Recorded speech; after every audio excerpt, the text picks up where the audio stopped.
As we speak, we can now see that side to the left-hand side because the pyrotechnics were so strong. The Celtic players ran up to that goal there. They couldn't see where they were going.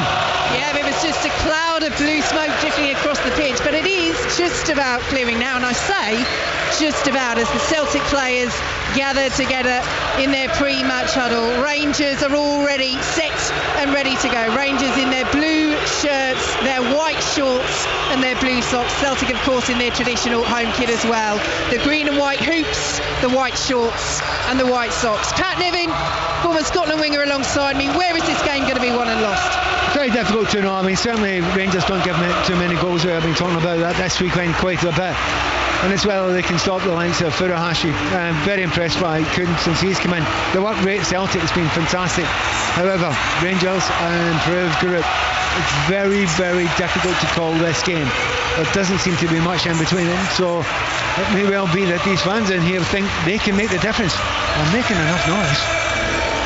So it will be Rangers to get us underway. A reminder of how things stand at the top of the Scottish Premiership as Rangers do get us underway here at Ibrox.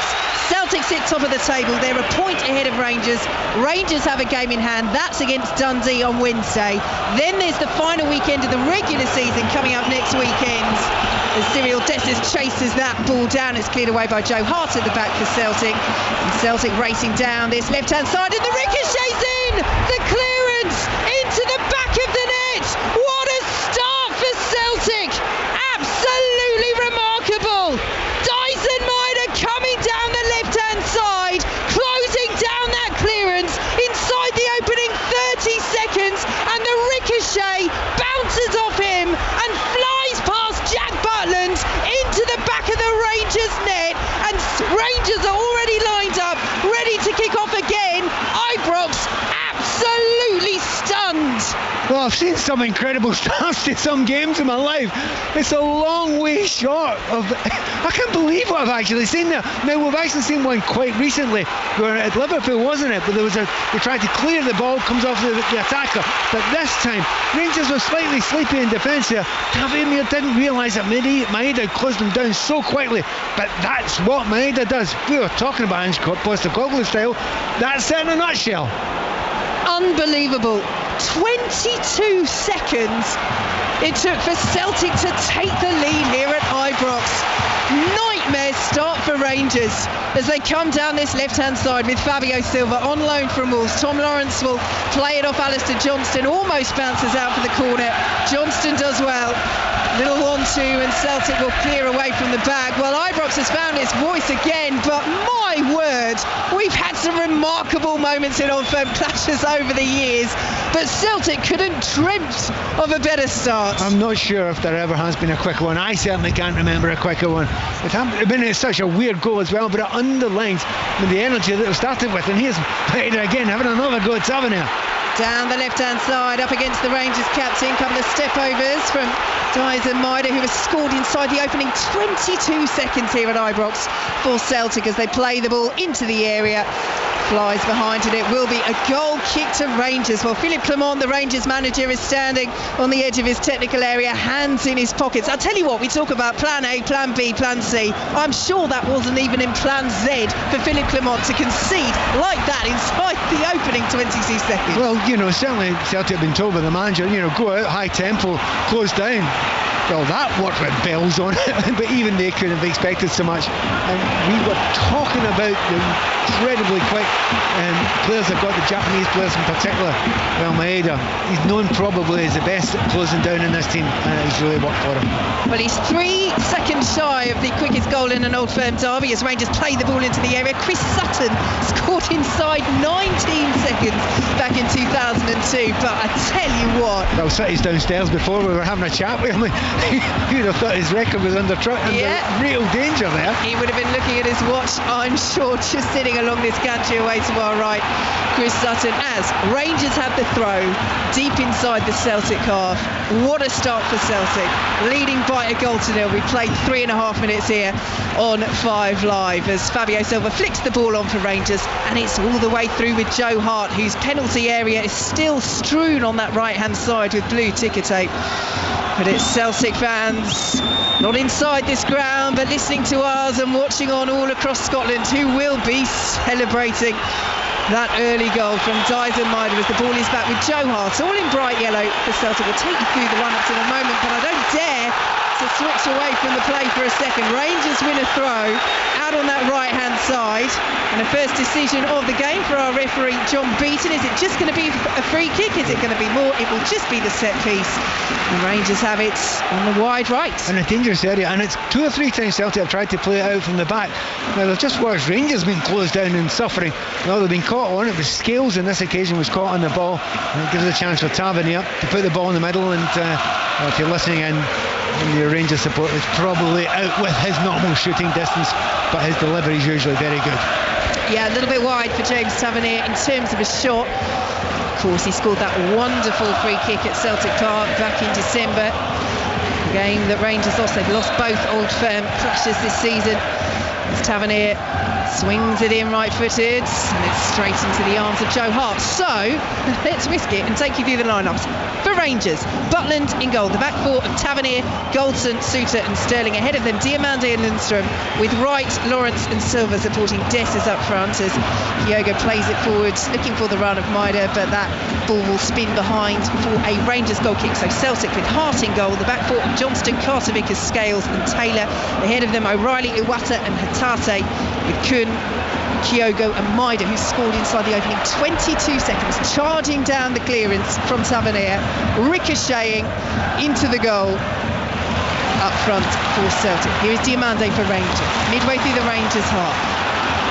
Celtic, knowing a victory, would take them 4 points clear of Rangers at the top of the Scottish Premiership. Rangers would still have a game in hand, but with the final derby of the season to come at Celtic Park after the split, this would be huge. Still so much time to play, but they knew coming into this game, both sides, as Rangers win a free kick with Sterling right in front of us. They knew how key this was. A win for either side would be huge. Both managers trying to play it down, incidentally, in the build-up to this. Oh, nothing's decided. It's not a decisive game. Objectively, it's very, very likely to be, particularly if either side wins. And at the moment, with Rangers in possession, it's Celtic who lead 1-0. Yeah, and nobody was listening to what they said. We were saying that. Interesting that what's going over on that far side with Tavernier. He's such an important player for Rangers. And in these Old Firm games, they have been important moments that Celtic know they have to stop him getting forward. They have to stop him creating from there. And that's why Maeda is out there trying to push him the other direction. That battle between the two, which the first blow has been struck by Maeda, that will be one of the most, if not the most important battles in this game. Rangers in possession just outside their own penalty area. Here is Goldson, brings it forward to Tavernier, the captain on that right hand side, and now in field to Diamande, well pressured, but will be able to retrieve possession, Rangers, and send it out to this left hand side. And Suter, and now Sterling picks it up. Good ball to find Dessers on the turn inside the area, well held up by Scales at the back for Celtic, and Carter-Vickers gets the foot in, and Johnston will be able to clear, and it's a decent ball as well. And here come Rangers down the right hand side. Celtic, I should say, with Kuhn dispossessed, and in the end commits the foul as he loses the ball. And Rangers will get things moving quickly. Pat Nevin. Well, certainly a wee bit of Rangers having a little bit more of the ball in midfield here, but Celtic looking incredibly dangerous on the break, very quick. We know that they've got that speed with Furuhashi, but on this right hand side, he's shown that he's a very, very good player when he gets on the ball as well. And we've said enough about Maeda, so Rangers need to press, but there's always that danger of Celtic being very good in the counter press. Celtic leading at Ibrox by a goal to 0. 8 minutes played. The goal after 22 seconds from Dyson Maida here on 5 Live as the ball is played straight out of play by Tomoki Iwata for Celtic. And Rangers have the throw midway through the Celtic half. Lawrence will leave it for Dujon Sterling, who takes it right in front of Brendan Rodgers, who has a remarkable run in Old Firm derbies as Celtic boss. The best win ratio, 80%. Of any manager in major competitions. That's for either club. Has lost just one of his 15 in charge, and he's won both against Rangers this season, as challenge on the far side on Scott Wright is allowed to go by our referee John Beaton. Ibrox doesn't like that.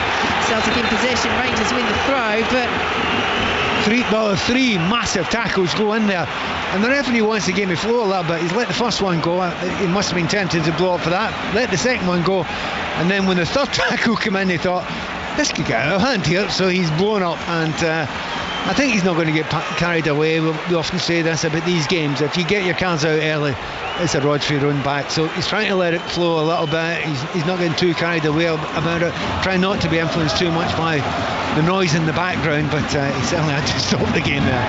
Well, Scott Wright is gingerly up to his feet, and Rangers are in possession on this left-hand side. Interesting subplot with this referee, John Beaton, which I'll tell you about now as Rangers win another free kick now. Cameron Carter-Vickers for Celtic has kicked that ball away, then retreated very quickly. That is foolish. What's John Beaton going to do here? Is it going to be a talking to, a final warning?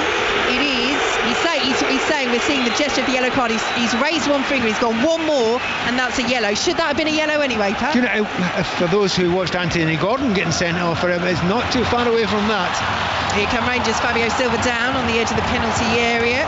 He's rolling around, but even the Rangers fans didn't appeal for that. A couple of the Rangers players did, though, Dessus included, along with Lawrence. But again, John Beaton doesn't blow the whistle.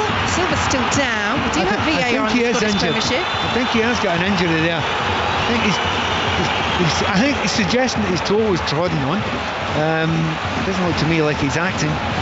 Whether he got a kick or a deliberate kick, I don't really know. But we'll have to see a replay. We're getting one here. I think it's unlikely. No, he's just fallen over. So Silva is back up to his feet. I'll tell you what, Chris Sutton's only 2 seconds fastest because they have just retimed that goal. 21 seconds for Dyson Maida. Incredible. I mean, unbelievable stuff. But often there are games you come to and you think, well, you look forward to it so much, but you know, the teams are so scared of each other. But if you get an early goal, it just loosens it up. It gets everyone going. There's no way Rangers can sit back. No way anyone's sitting here looking for a draw now. This game will be more open because of that early goal.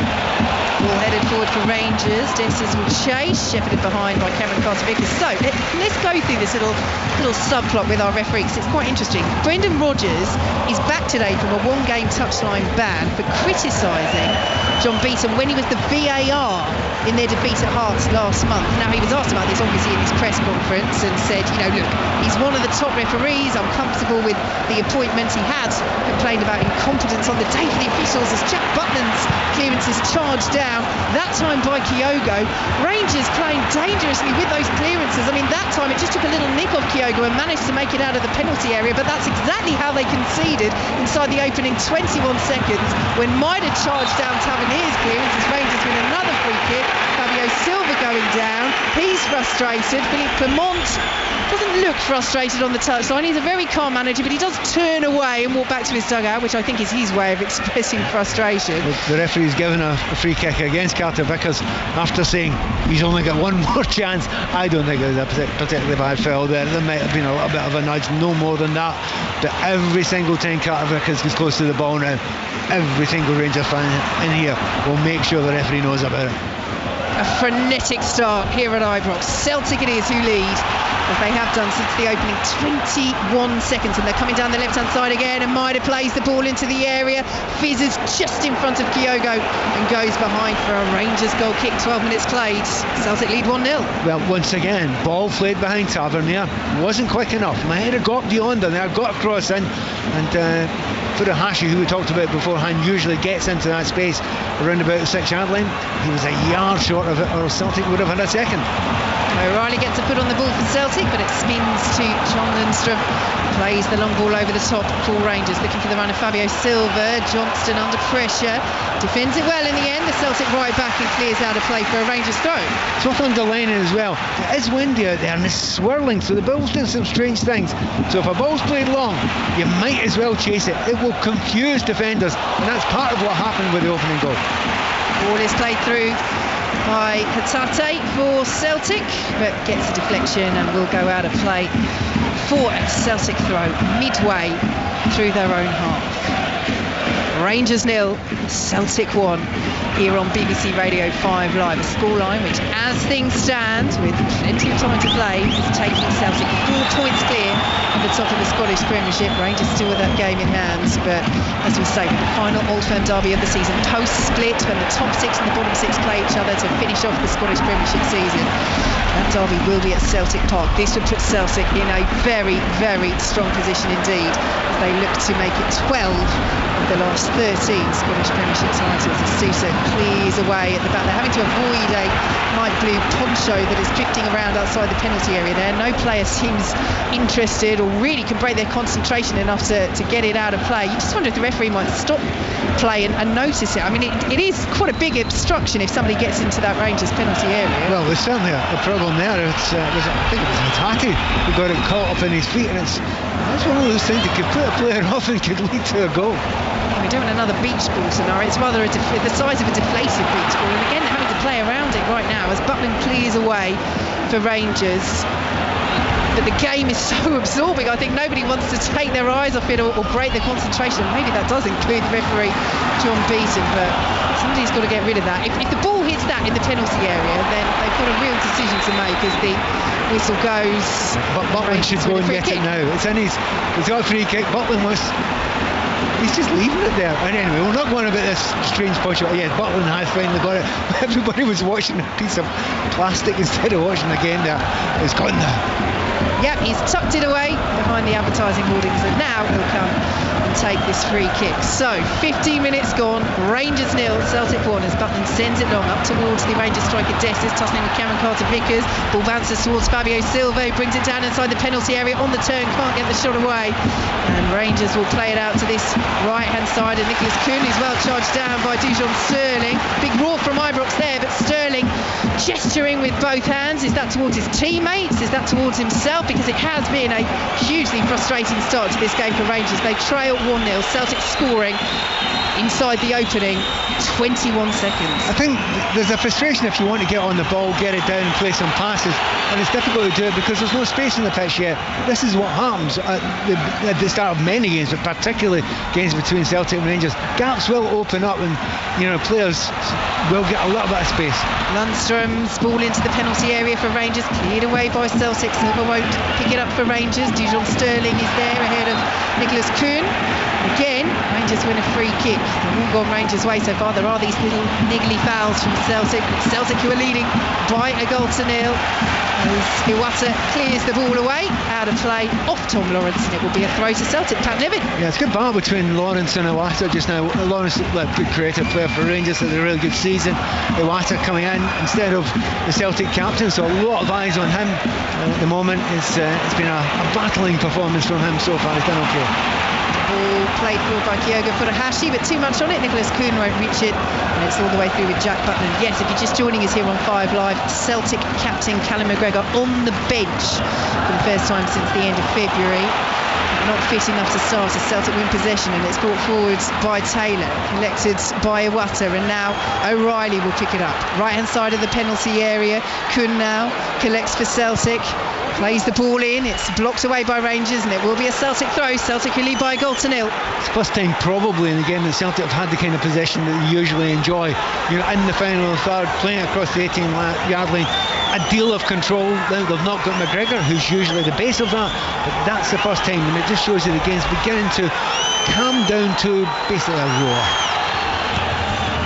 Celtic with the throw, nice little interchange between Johnston and O'Reilly, but intercepted by Fabio Silva for Rangers and cleared forward to Dessis. Cameron Carter-Vickers wins the header straight out of play. Rangers throw. Yeah, and the Rangers are looking at, they've not got players like Silva, very little ball in the final third, even right in the far side, on the right hand side, very little of the ball at his feet, having a chance to go at his defender, and Celtic nearly closed down Butland again. It's Kyogo again, and Butland just about gets the clearance away. But as you say, Pat, it's one of these, the wind is still whipping up around Ibrox, blowing around another blue plastic poncho onto the pitch and the ticker tape as well, as Lawrence plays the ball forward. Poor straight into the arms of Joe Hart inside the penalty area when Dessus was free on the left, but he's got to get rid of that ball quicker, Butland. They've already conceded one when the clearance was charged down by Maida, and Kyogo's done that twice to Butland, and they've got away with both of them, Rangers, but they may not continue to do so. Well, I'm not suggesting that Celtic's best player is Storm Kathleen. However, it's making a big difference, and sometimes you go to very old school tactics. If there's a lot of wind blowing and it's swirling down there, players are uncomfortable on the ball, particularly goalkeepers, and that's what Celtic have made use of. So you've got to say, Brendan's told his team, Brendan Rodgers, make sure that if they take an extra touch, they pay for it. Diamande with the late challenge there will be allowed to go as Celtic are still in possession. Maida's ball whipped across, and again we see the impact of the wind there as the ball goes straight out of play for a Rangers goal kick. Well, it's one of these where when he charged down the clearance, that wind helped him because it whipped it into the bottom corner before Butland could do anything. But it is going to be interesting in this second half because obviously when we get to the second half, Rangers will be playing with the wind rather than against it. I don't know if you look in front of us, we've got all this blue ticker tape. It's swirling all over the place. There's no way to gauge which way this wind is going. So you just basically get the ball down, play it, control it as quick as you can, and don't dawdle on it. So Rangers in possession, 19 minutes gone here at Ibrox. It's Celtic who lead in this huge Old Firm clash, the biggest meeting in the league between these two in well over a decade because of what is riding on it as Dujon Sterling is pulled back, and that will be the first yellow card of the game, and it's gone to Celtic's Nicholas Kuhn. Slightly harsh on Kuhn there. I mean, it just got in the way slightly as Sterling was behind him, and Sterling didn't go down or anything. He just turned to the referee, held out his hands. There was no drag back or pull, just got his legs entangled. So it's that's a mild yellow, it has to be said. Ball over the top, has too much on it for Fabio Silva, but he will chase. Cameron Carter-Vickers across quickly and uses his body to try and shepherd the ball behind, and Fabio Silva is penalised. The on loan Wolves forward, and Celtic will have a free kick. And it is one of those, just going back to that yellow card for Kuhn there, Sterling's been brought down a few times down that left hand side. Is it one of those where the referee's almost totting up, kind of how many times a team have done that, and then somebody does it and you go, right, yellow card, because that really was Kuhn's first foul of the game. Yeah, grotesquely unfair, because you're right, it's not been him that's been creating fouls against Sterling, and he has had 3 or 4, you're correct, against him. But interesting watching Rangers. They're getting quite frustrated, but they know that they're beginning to learn how to use this wind as well. They're playing it up into the corners. Dessus is chasing everything down. Nice little interchange between Iwata and Hatate. Rangers get a foot in, but it's broken to Taylor on the left-hand side for Celtic, has Maida ahead of him and does now find Celtic's goal scorer, Dyson Maida. Dribbling towards the penalty area, he's forced back, goes for the 1-2, good interception by Diamande for Rangers, and Lundstrom will race forward now for the home side, and he's roared on by 50,000 inside Ibrox, but again the pass is too strong, goes through to Joe Hart, and that again, that pass is along the ground, and is that the weight from Lundstrom, or has the wind even caught it there? I think it makes people think about it. Interesting watching Dessus run. He continually runs onto Carter-Vickers. Carter-Vickers is a big, strong player. You would think he'd go on the scales. The younger player on the other side who's already, he's had a good season for Celtic, but you've got to ask him questions as well. But so far, Dessus keeps on running towards Carter-Vickers. It's been a good battle, but so far, Carter-Vickers is winning. Good challenges by both sides over on that far side. Ultimately, Scott Wright loses it for Rangers. And here comes Celtic once more. Iwata plays it to Cameron Carter-Vickers, who's over the halfway line, pulls it back to Alistair Johnston, who of course was involved in that most controversial moment of the derby back at Celtic Park in December, the potential handball where he really could have given away a penalty. Then belatedly they found there was an offside in the build-up, but VAR had already decided it wasn't a penalty for handball. As Dessus is trying to get in behind here, Carter-Vickers has it, lays it back to Joe Hart, clears the ball away. Hart for Celtic, back towards the halfway line. Goldson hits it forwards, Scott Wright will pick it up for Rangers, sends it back to Goldson. You can hear the frustration around Ibrox. Every time Rangers play the ball back, they are desperate to get back on level terms, having conceded that goal to Celtic inside the opening 21 seconds. They've won another free kick midway through the Celtic half. They're noticing this now, the Rangers players, understandably. If it's going to be a 50-50 with the noise behind them, they're probably going to get a decision in each one of those, and they're getting a lot of fouls now and kind of semi-dangerous positions, not right on the 18-yard line, but mid the Celtic half and a little bit further on than that. It's whether they can make good capital out of it. Tavernier plays the free kick low this time. Silva trying to get there. Got a ricochet and it will be a corner. Did well to reach that Fabio Silva down by the byline. And the ricochet was off a green and white body. And it will be a corner to Rangers over on the far side. And Diamande is going over to take it, and he is roared on by those Rangers fans in the corner. You've got to put this on top of the goalkeeper. With that amount of wind out there, and it's whipped in, the keepers hate that. Could go anywhere. Diamande struggling to keep the ball on the quadrant at the moment to take this corner because of that wind, but he does so now. Both arms in the air for the Rangers man. Plenty of movement inside the 6-yard box, and the Hodder is over from Connor Goldson. Well, it was a brilliant run. He came in from the right-hand side of the 6-yard box, meets the ball inside that 6-yard box and sends it just over the bar. Big chance for 1-1. Yeah, it seemed to come off just about his shoulder, maybe his neck area. He didn't get enough on the head. A clean head there, and it was a goal because it was spinning in. He was only 4 or 5 yards out. Keeper could not come for that one. And maybe the wind worked against Connor Goldson on that occasion. Greg Taylor plays the ball forward for Celtic. Maida, their goal scorer, will pick it up. Pressured by Tavernier, so sends it back to Taylor. He plays it to O'Reilly in the centre circle, headed forward by Kuhn. Rangers have to be careful here, and Goldson is. Lundstrom then gets a toe on it and sends it forward, and Fabio Silva will chase down this left-hand side through the blue ticker tape that still is strewn across the pitch, but the ball in field is poor to Sterling. He won't reach it, and Celtic bring it forward once more. Here is Kuhn, has O'Reilly as the option. O'Reilly on the turn, playing with those socks down around his calves on the halfway line. Celtic leading by a goal to nil, heading 4 points clear at the top of the Scottish Premiership, and still with the derby at Celtic Park to come after the split. But we have plenty of time to play here at Ibrox as Maida comes down the left-hand side, cleared away by Tavernier. Celtic throw. Having a tough time, Tavernier, isn't he? He's getting pushed back time and time again. Maurice he doesn't look, he doesn't think. He gets the ball, pinches his earbacks and goes for it because he knows he's got more pace than Tavernier. Here comes Celtic once again. Johnston will play it forward, and now inside the area is Maida. Good save by Butland and cleared away by Sterling.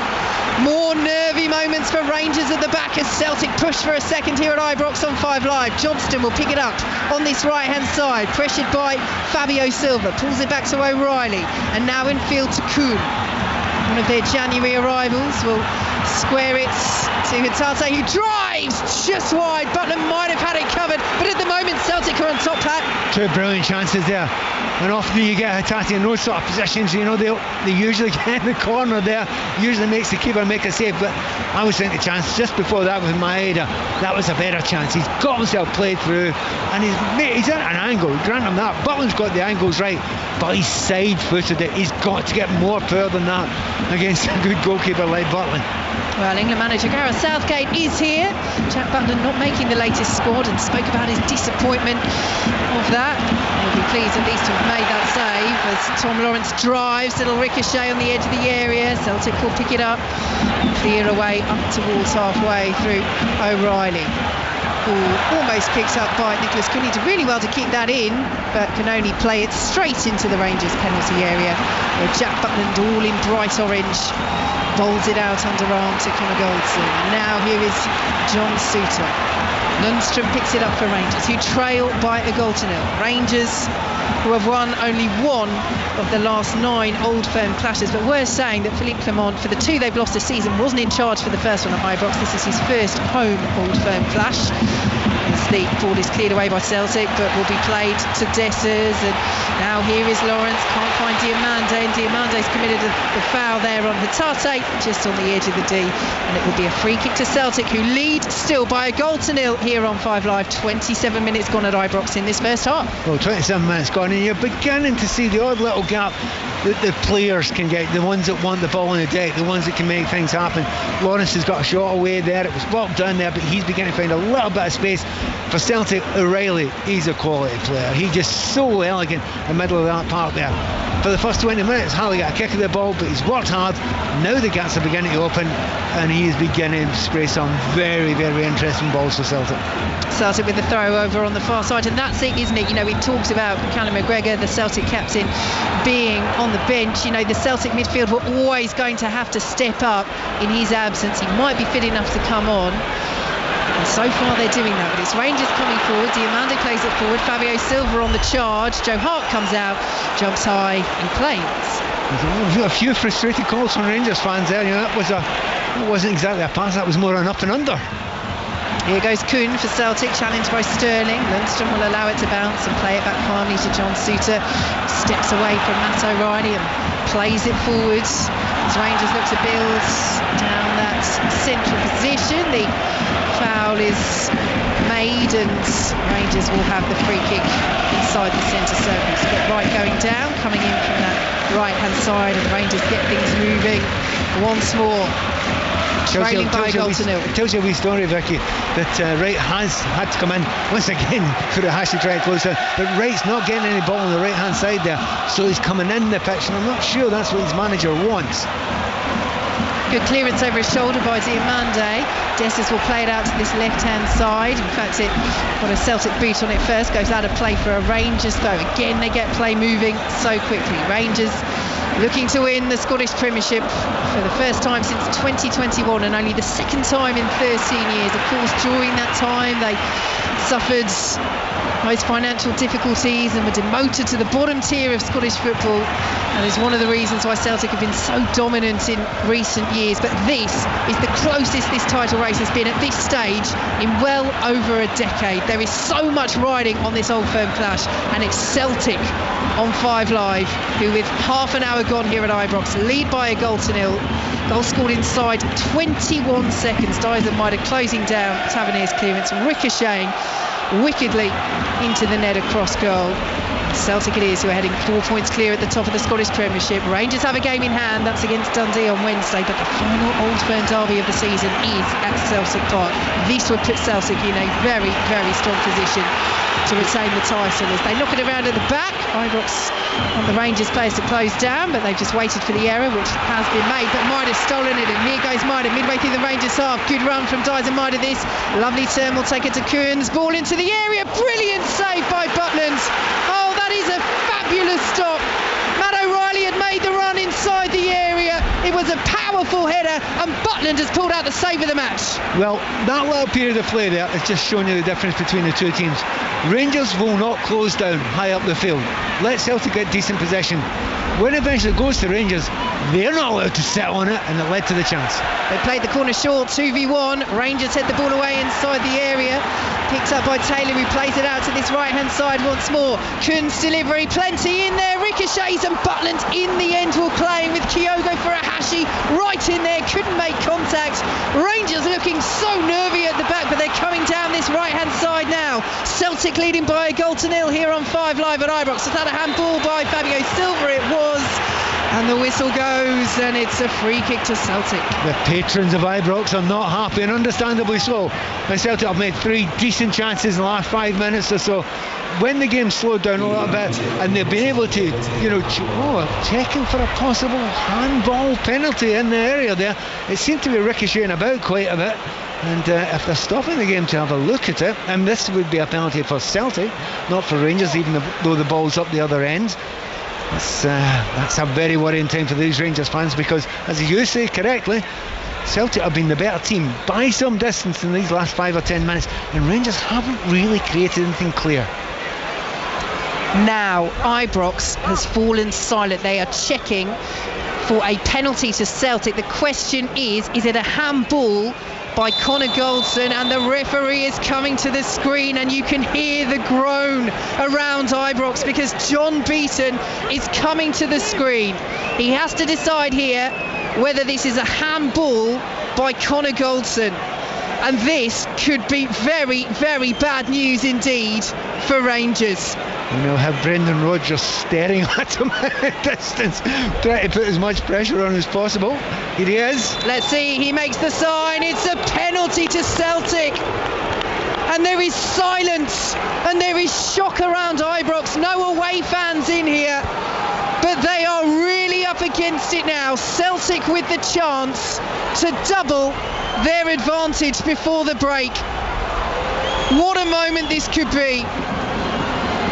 Huge amount of pressure on anyone taking a penalty kick, and it's a Celtic player, Matt Riley, looks as if he's walking up to take it. There are no Celtic fans in the vicinity And he's looking at it. I'm watching it here. The penalty, we're just getting a second look at it here. It's harsh, it has to be said, but his arm's up. It's an unusual position. It's got his elbow. By the letter of the law, it is a penalty kick. The referee's given it. If you're going to take a penalty kick in an Old Firm game, it's going to be pressured anyway. But if you're 1-0 up, maybe slightly less. So here we go, Matt O'Reilly, whose header has already drawn a fabulous save from Jack Butland in this game. Now Butland, in front of Gareth Southgate, has to try and deny Matt O'Reilly from the spot. It's O'Reilly to put Celtic 2-0 up, and he does so calmly, side foots it down the middle, and Celtic take a real grip on this title race in Scotland. They are 2-0 up at Rangers before half-time. Incredible. The way this game started, Celtic 100 miles an hour, Rangers battle, but they've not created much at all. In the last 4 or 5 minutes, Celtic have got a stranglehold on it. As soon as the play opened up, a bit of space opened up, Celtic started creating chances, and then the mayhem of the ball going all over the place with that win, I think that's led to Connor Golson handling the ball in the penalty area. There is no complaints about that. It's the second goal now, great penalty kick, little dink, bordering on a Panenka. 2-0 for Celtic. What a long way back it is for Rangers now. So Rangers it is to get us underway once more. 10 minutes plus added time to play in this first half.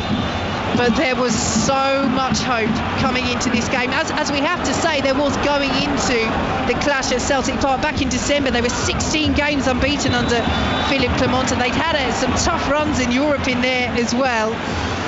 But Brendan Rodgers so often finds a way, even at a 50,000 strong Ibrox. His record in these games as Celtic manager is near impeccable. It's a love-hate relationship at times between him and the Celtic supporters. It has not been the season that many hoped and thought it would be.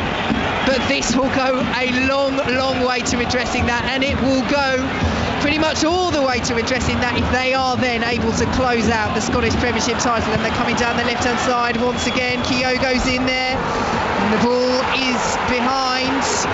There's a big chance for Kyogo. Although the Rangers fans are not happy at all. They're absolutely fuming. They realise now that their team has either been asked not to or is incapable of closing Celtic down. Carter Vickers is strong about the ball. Rangers can't get hold of it. Celtic at this point in time look utterly dominant. Rangers coming forward once more. Fabio Silva is challenged, and the ball is all the way back with Joe Hart. Silva's down again.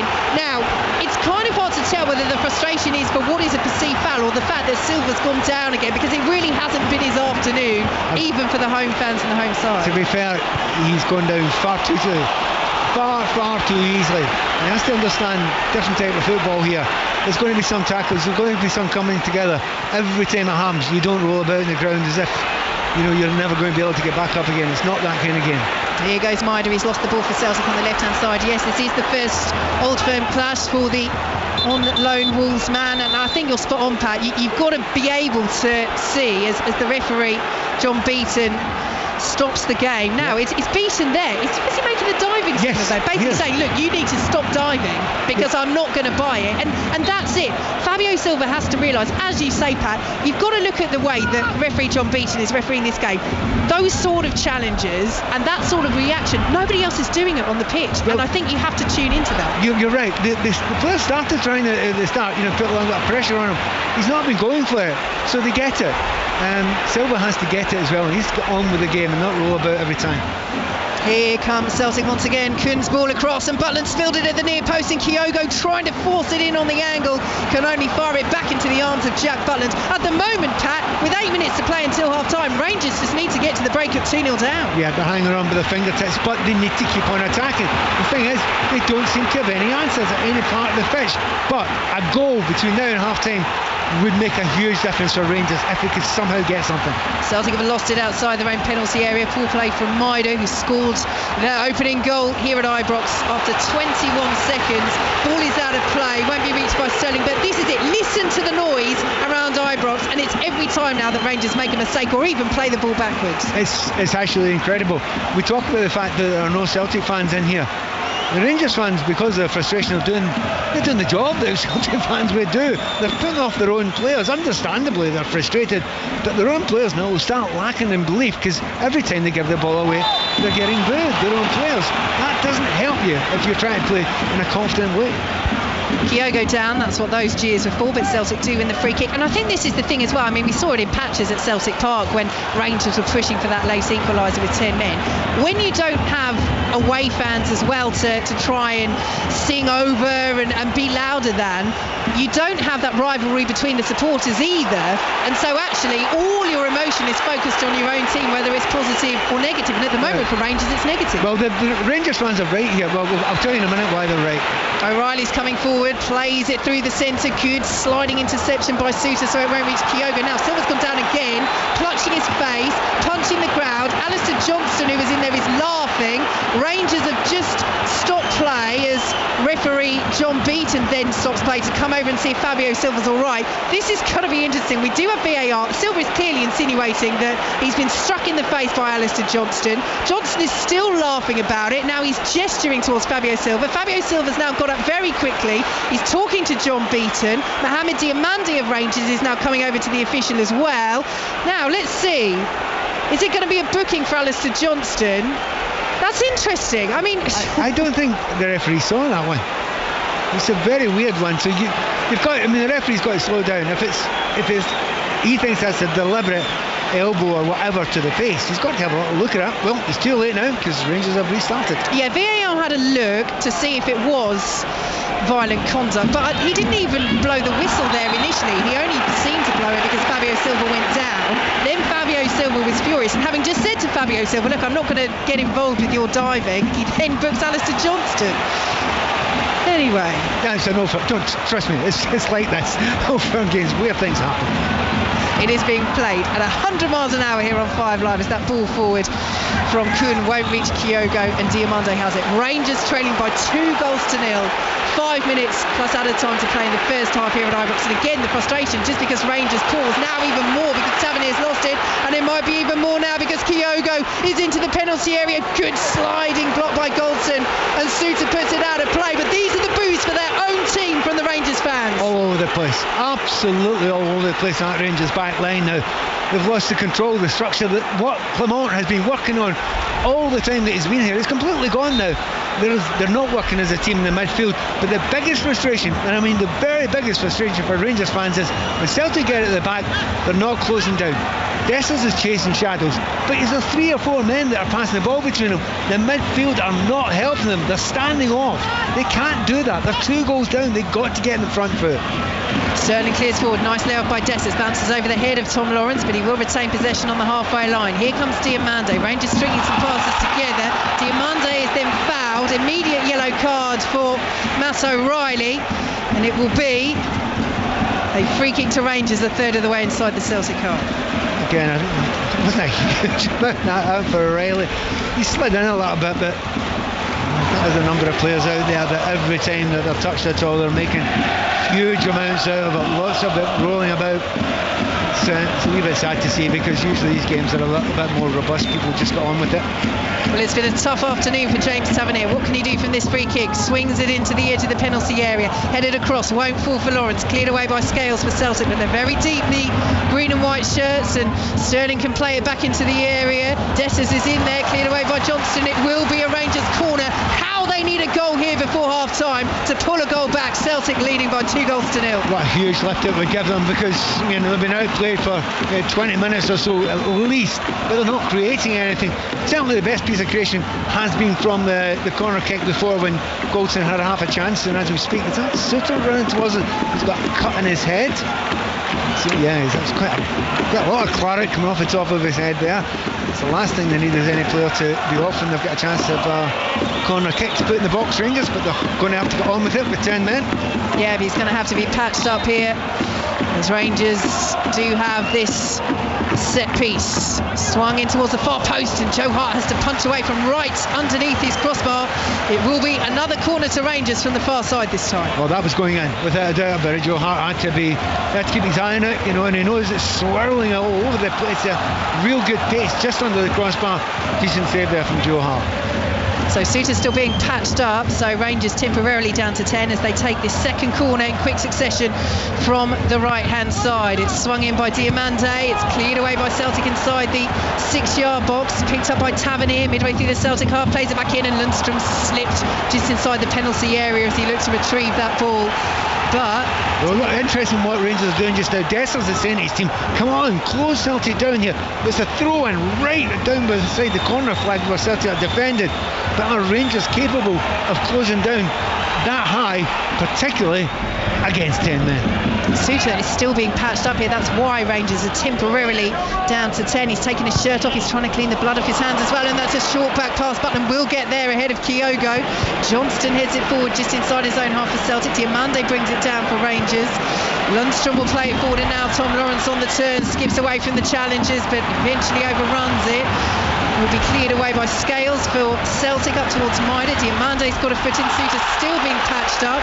Diamande brought down, takes the free kick quickly, not really from where he was brought down, but referee John Beaton will let it go, and Rangers come forward down the left-hand side once more. This is difficult for them, Pat, because of course they want to push forward as we approach half-time, but they're aware that if they lose the ball, they're down a centre-half, because Souta is still now with a huge bandage on, getting patched up, but they could be in down this right-hand side. Tavernier dispossessed just inside the area, and Hart will clear away as he's charged down out to the left-hand side. Probably Rangers' best spell in about 20 minutes or so, and they're doing it temporarily with 10 men. Well, you remember, that's exactly what they did in the game of Celtic Park. They were better with 10. But they've given the ball away just as Souta gets back on the pitch, but he's out of position. Here is Kyogo, held up by Goldson. Souta back now in that Rangers defence. Brought forward now once more by Celtic, and the ball is fired behind by Hatate from the edge of the area. He was dashing in there, claimed it got a deflection, slipped as he took the shot on the edge of the D, and Rangers will bring it away. We're approaching out of time at the end of this first half. Souta back on the pitch, Rangers back up to 11, but they trail Celtic here at Ibrox on 5 Live. I think we're contractually obliged to mention that Souta's got a bandage on that looks like Terry Butcher. He does indeed. 2 minutes of added time at the end of this first half as Rangers come forward. Fabio Silva plays it off Greg Taylor. It'll come back to Silva. Tried to find Dessers. That was a good delivery, cut out by Cameron Carter-Vickers, and O'Reilly, who scored from the spot to put Celtic 2-0 up in this first half, is trying to bring it down the right-hand side. Just about gets the better of Dessers, but can't get the better of Lawrence, who comes across to win it for Rangers, and now Diamande plays it forward. Midway through the Celtic half, central position. Diamande once again to right. He's come central. Dessers inside the area, falls to Fabio Silva. Hart saves, doesn't know where the ball is.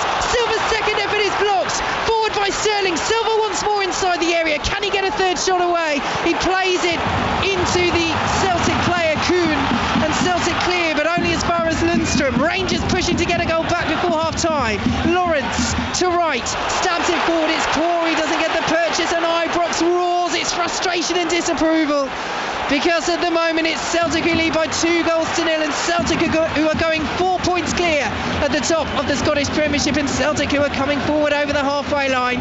It's slowed down by Iwata. They don't need to push it here. Taylor plays it forward to Iwata once more. Back to Greg Taylor, the former Rangers youngster. He interchanges passes with Scales, but this half couldn't have gone much more perfectly for Celtic, Pat. Yeah, absolutely. I mean, just that last 5 minutes or so, well done Rangers. They could have completely collapsed. They didn't. They got back into it there. But what I was mentioning to you before, you hear the Rangers fans, they're not closing high up the field. Now, it may well be that they're scared to do so because they think they're going to get played through. The Celtic are a better footballing team. But you have to do it. At some point you've got to ask the question of those defenders, Scales and Carter-Vickers, and so far, particularly Carter-Vickers, he's been immense in this game. Yes, Cameron Carter-Vickers for Celtic at the back has been a rock as Kuhn plays it forward looking for Maida, cleared away by Tavernier. But there goes the half-time whistle, and listen to the reaction around Ibrox.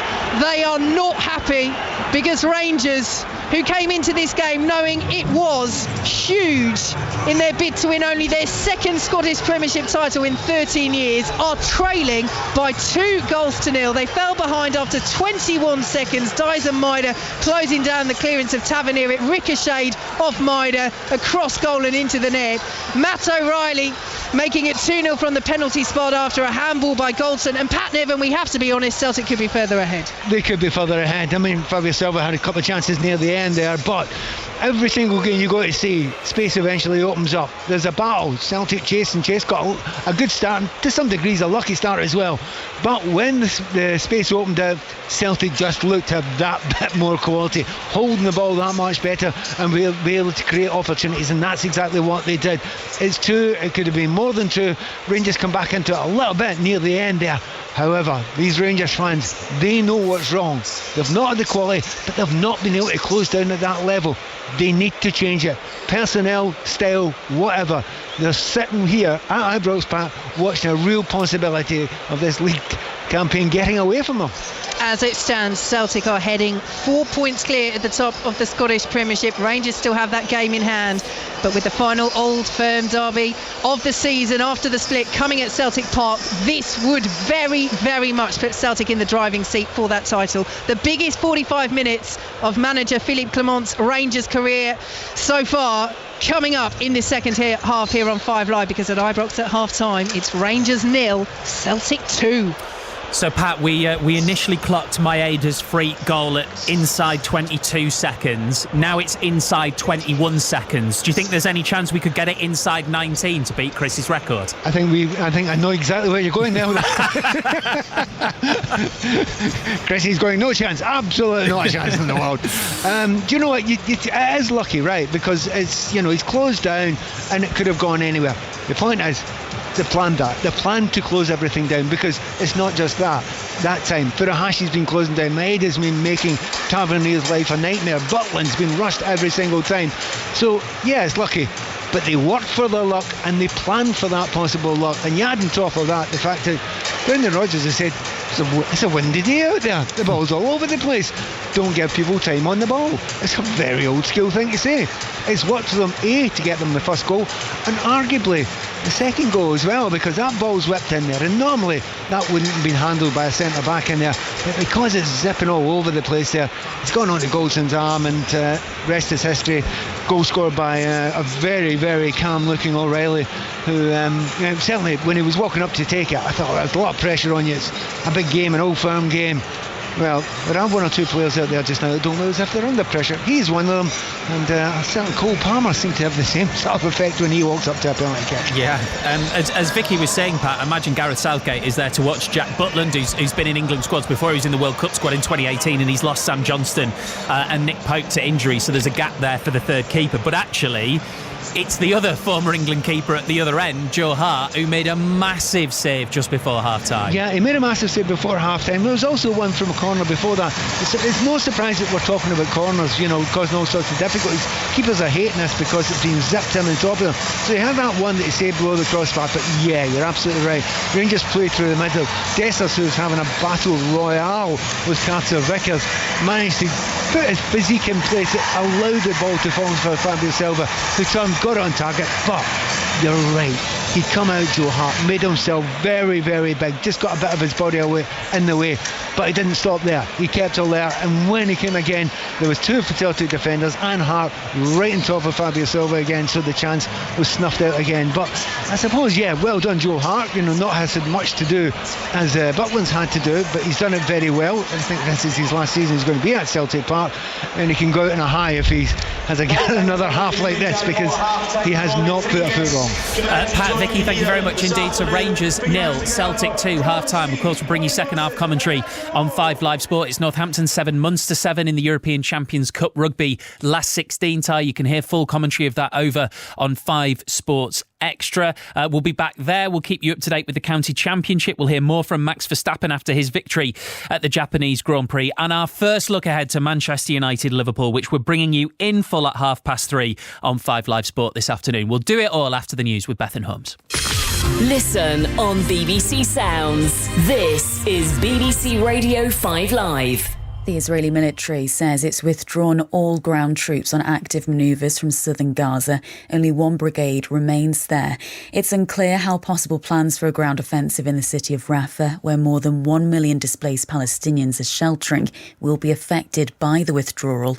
A spokesperson for the IDF has told the BBC the military is regrouping and conducting preparations for its next stage.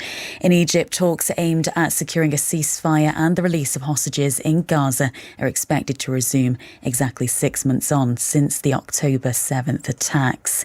In other news, a man in his 20s has been arrested on suspicion of murder after human remains were found at a nature reserve in Salford on Thursday. Specialists have been carrying out DNA tests to identify the victim. And hundreds of motorcyclists are taking part in a memorial ride this afternoon to honour the hairy biker Dave Myers, who died from cancer in February. The route will follow the North Yorkshire leg of the Hairy Bikers Go North TV show from Beverley to Scarborough. Cy King has thanked those taking part. Tailenders. Much more than just a cricket podcast. Loosely cricket based, meaning we very rarely talk about world cricket. Yes, but when we need to, we can do. Boy, can we deliver. As England's greatest ever bowler, you don't need to do this podcast, but why do you? Welcome to Tailenders, a loosely cricket-based... Tailenders, loosely cricket-based... with podcast from me, G-Force, him, Felix White, him, Jimmy Anderson, Sachin Tendulkar distantly. Tailenders. Listen on BBC Sounds. This is 5 Live Sport with Steve Crossman. On 5 Live. Listen on BBC Sounds.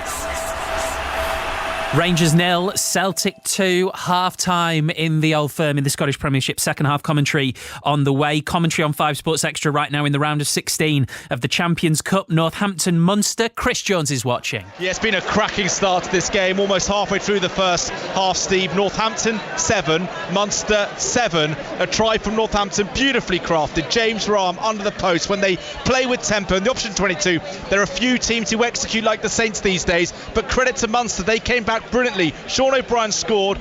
Six Nations winner Jack Crowley popped over the goal. It's going end to end. Lovely day in Northampton. Great game unfolding here on Sports Extra. Northampton 7, Munster 7. If you were listening to 5 Live yesterday morning, you'll have heard Holly Hamilton in for Patrick Keelty. One of her guests was the great Kevin Howells on Beat the Commentator on the subject of county cricket, which is the day job, Kevin, and that's a good job, isn't it, after that performance? Yeah, I didn't do so well, did I? No. In fairness, let's move on. I tell you what, I wish I had some of that Northampton weather here in Manchester today. We had a late start again on the third day of the season, the third day of this opening round of matches, 12:30 for a big game, Lancashire versus defending champions Surrey. We started at 12:30, we were on the field for 15 minutes, and I'm afraid they've come off again. The rain has returned, which is a real disappointment because in what cricket we had yesterday, dramatic final session, Lancashire all out for 202, 9 wickets, falling to spin of all things. Cam Steele with 5 wickets. Dan Lawrence on his debut for Surrey picking up 4. Defending champions Surrey 15 for no wicket now in reply. Of course, Lancashire fielding the Australian test spinner Nathan Lyon and England's Tom Hartley. We've not seen them so far today, and I'm wondering whether we will because rain has stopped play. Quick rundown some other Division 1 scores. Weather disruption elsewhere, but not at Trent Bridge. A close game developing there. Essex 130 for 5, a lead of just 90 runs over Nottinghamshire. A hat-trick yesterday for Sam Cook in that one. In Birmingham, newly promoted Worcestershire, well, they're 35 for 1 second innings, lead their rivals Warwickshire by 65 runs, and Somerset are 84 for 1, and they trail Kent by 200 runs. Thank you very much, Kevin. Patrick Keelty back next Saturday from 9 a.m. Very much worth listening to his show if you haven't already. Max Verstappen cruised to victory in the Japanese Grand Prix this morning, leading teammate Sergio Perez to a Red Bull 1-2. Here's Jenny Gow with the rest of the 5 Live F1 team. Another Max Verstappen masterclass in front of the fans at Suzuka. Harry Benjamin, lead commentator, Alice Powell, F1 expert beside me. Harry, he was marvellous again. He certainly was. It was usual business resumed, really, for Max Verstappen after, of course, retiring last time out in Australia. Back on top. Really, from the get-go at the beginning of the weekend, just looked superior, ahead of his teammate. And both Red Bulls were kind of fairly close together. A good improvement from Sergio Perez, but it wasn't to anyone's surprise that they sealed a 1-2 finish. Yeah, and that's nice for them, isn't it, in front of their home fans, because they are powered by Honda. They supply the engine, and the fans poured into Suzuka to support the team. It's always such an amazing atmosphere at Suzuka. So good. The crowd, they love it. They're dressing up. I mean, some of the outfits are hugely impressive, and I'm sure lots of money has been spent on the outfits. But no, the crowd loved it, and especially the fact that home hero on the grid, Yuki Tsunoda, was in the points. Yeah, we'll come on to him in just a moment, but let's hear from Max Verstappen. The car was a bit of a question mark going into the race, but I think we made the right calls before we went into qualifying. because it definitely helped the car also today. And that's why I think I could just push a little bit more, feel a little bit more comfortable with the balance of the car. And basically on every compound, every fuel load, from the start to the end of the race, I just felt good in the car. So another win for Verstappen and Perez second. Third and fourth were the two Ferrari drivers of Sainz and Leclerc. And as you mentioned, Alice, Tsunoda finishing in 10th. And that's such a vital point, Harry, for the team RB, especially as they had a crash at the start of the race with their other driver, Daniel Ricciardo. Yeah, that brought out the red flag and we had to actually restart the race. Ricciardo involved with an incident with Alex Albon and the Williams, both drivers in the wall, okay, and out of the car. But for those teams in the bottom half of the constructors' standings, crashes like that when spare parts are at a really high premium under a cost cap era is the last thing you need.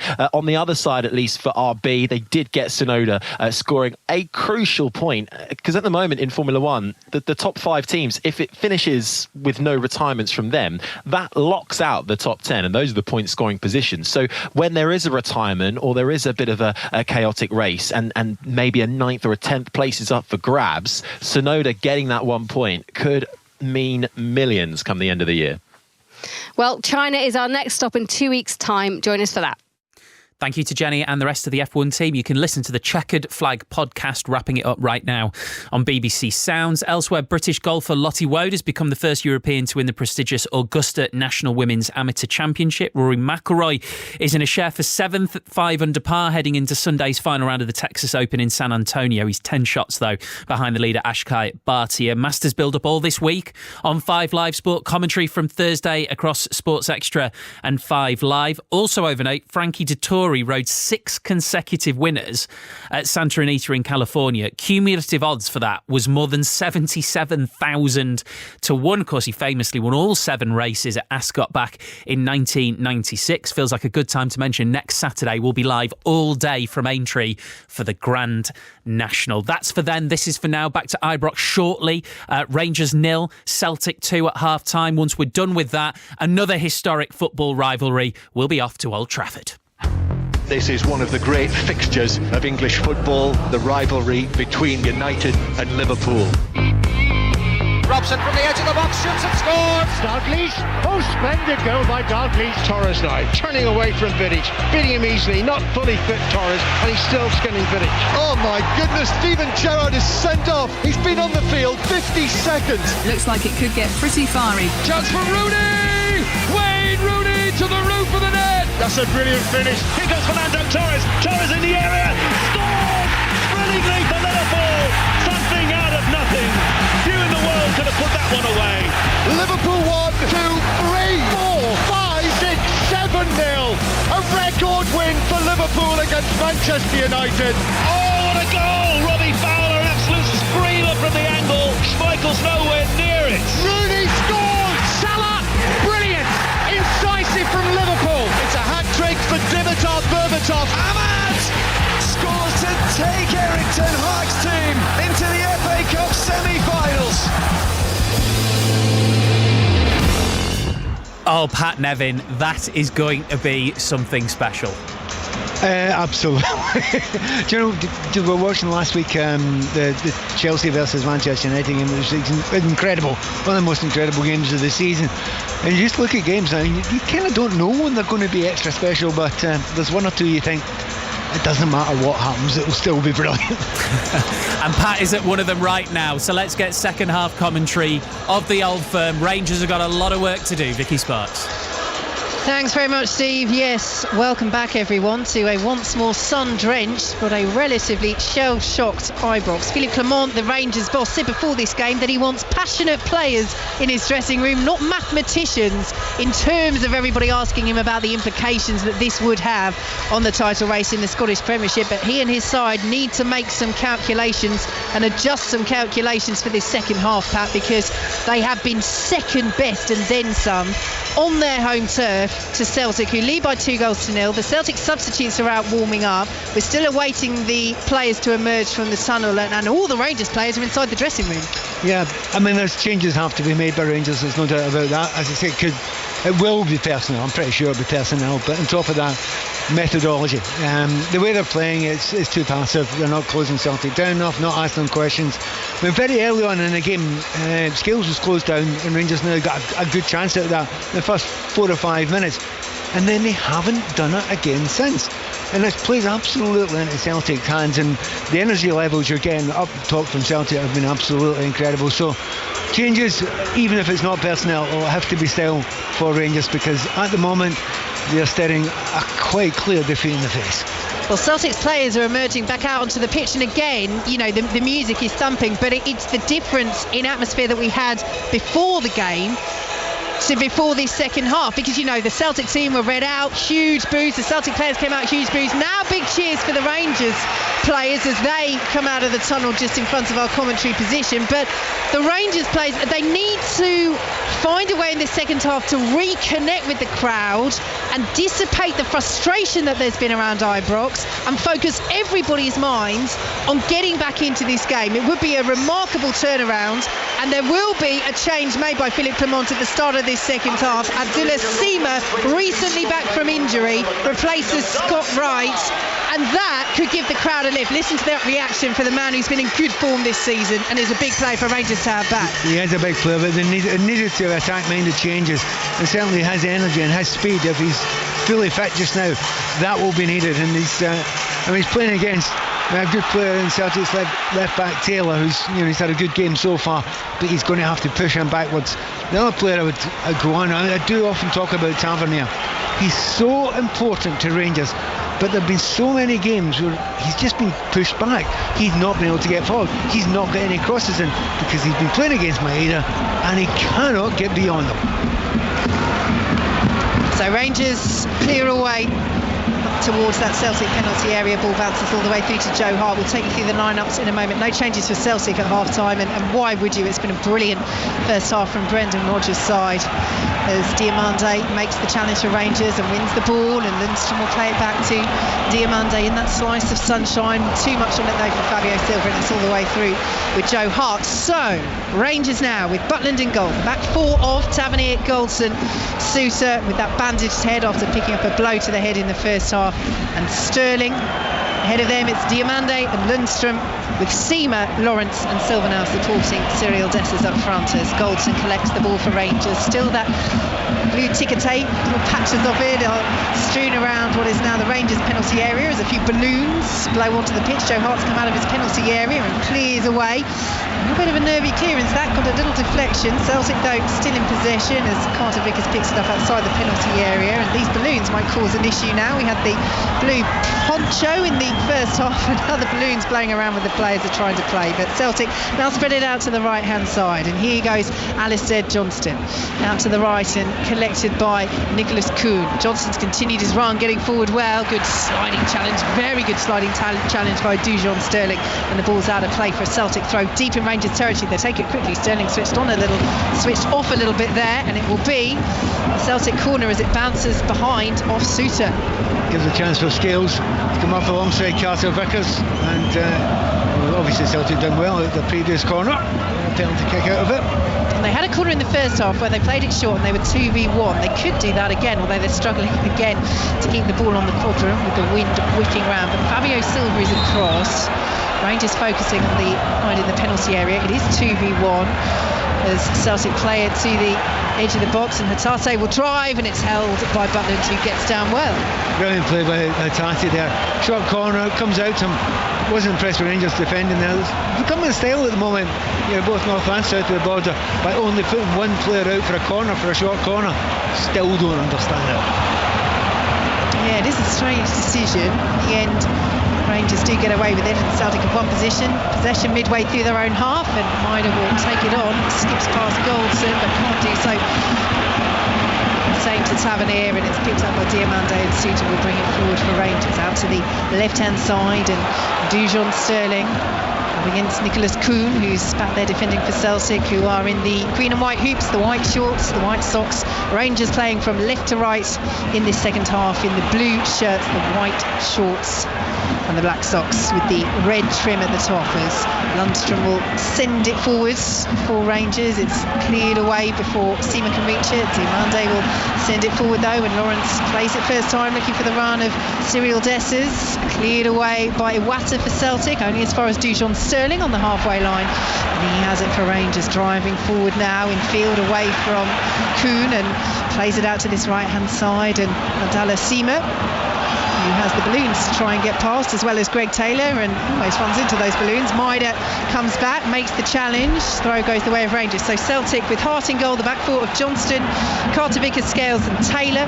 O'Reilly, Iwata and Hatate in the centre, as Fabio Silva picks it up on the edge of the penalty area for Rangers, sends it back to Lundstrom midway through the Celtic half, and now Diomande has it.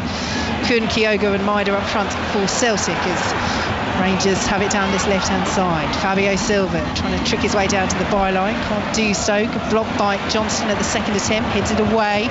Sterling trying to latch onto it. Lundstrom will dink it forward. Fabio Silva inside the area, goes down. Short shrift from referee John Beaton. I think the Rangers fans were with him that time, appealing for the penalty. Right in front of them as the ball is cleared away by Celtic. We do a VAR. They've already intervened in this game and given a Celtic penalty. They will have a look at this as Celtic win a free kick over on that far side. Pat Nevin. I do wonder if Fabio Silva's got an inner ear problem. He seems to have great difficulty keeping his balance over there. Anytime anyone's in the vague vicinity of him, that's just not good enough, really. He just throws himself to the ground after minor bit of contact. The referee isn't going for it, isn't at all. But a little bit better start for Rangers in the second half. Seaman's made a bit of a difference there. So Tavernier's tried to get up the front of the pitch a little bit, but as for controlling it and that final ball in the final third, still not quite good enough yet. Rangers have won possession on the far side, a nice little 1-2 between Dessers and Sima, but Celtic get the foot in, and Maida will try and bring it forward, but they've lost possession there, struggling to keep hold of possession at the moment. Celtic early stages of this second half, but they lead by 2 goals to nil. Diomande has gone down and wins the free kick, takes it quickly. Lundstrom will send it out to this left hand side, and Dujon Sterling, he's almost challenged by Kuhn, but will come away with it. Sterling plays it to the left, and Fabio Silva inside the penalty area, one with then the other. Oh, that might be a penalty. Oh, he's got a yellow card for diving. Fabio Silva has got a yellow card for diving. He's absolutely furious, gets up straight away. Now, he warned him in the first half, referee John Beaton. He came over to him, he made the diving sign with his hand, and he said, I'm not falling for it. He made a very quick decision there. We do have VAR. They can have another look. There are more Rangers players coming over. I'm not sure whether it's to argue with the referee, pull away Fabio Silva, or a bit of both. Tom Lawrence pulls away Fabio Silva. Cyril Dessers, now the Rangers forward, is talking to referee John Beaton. Well, Pat Nevin. Well, there's no point in arguing about it, because the VAR will check it. They will always check these things, so there's no point in being annoyed about it. He's actually got in a good position here, Fabio Silva, so there would seem no point at all in making a dive there if he's not touched. They have a strange position that it was in, but the the assistant referee's going to look at it to start with. It's down near that end. I was going to say down there beside the Rangers fans. Oh no, Fabio Silva, he's got to keep his head here. He's gone over to the penalty spot to guard it because he thinks this is going to be a penalty. Liam Scales for Celtic was doing exactly the same thing, and Fabio Silva's just pushed him over. What is he doing? He's got to keep his head. He's already on a yellow card. If this doesn't get overturned and that yellow card stands, he could easily get another yellow for what he's just done there. And Tom Lawrence has come across and just said, look, go away.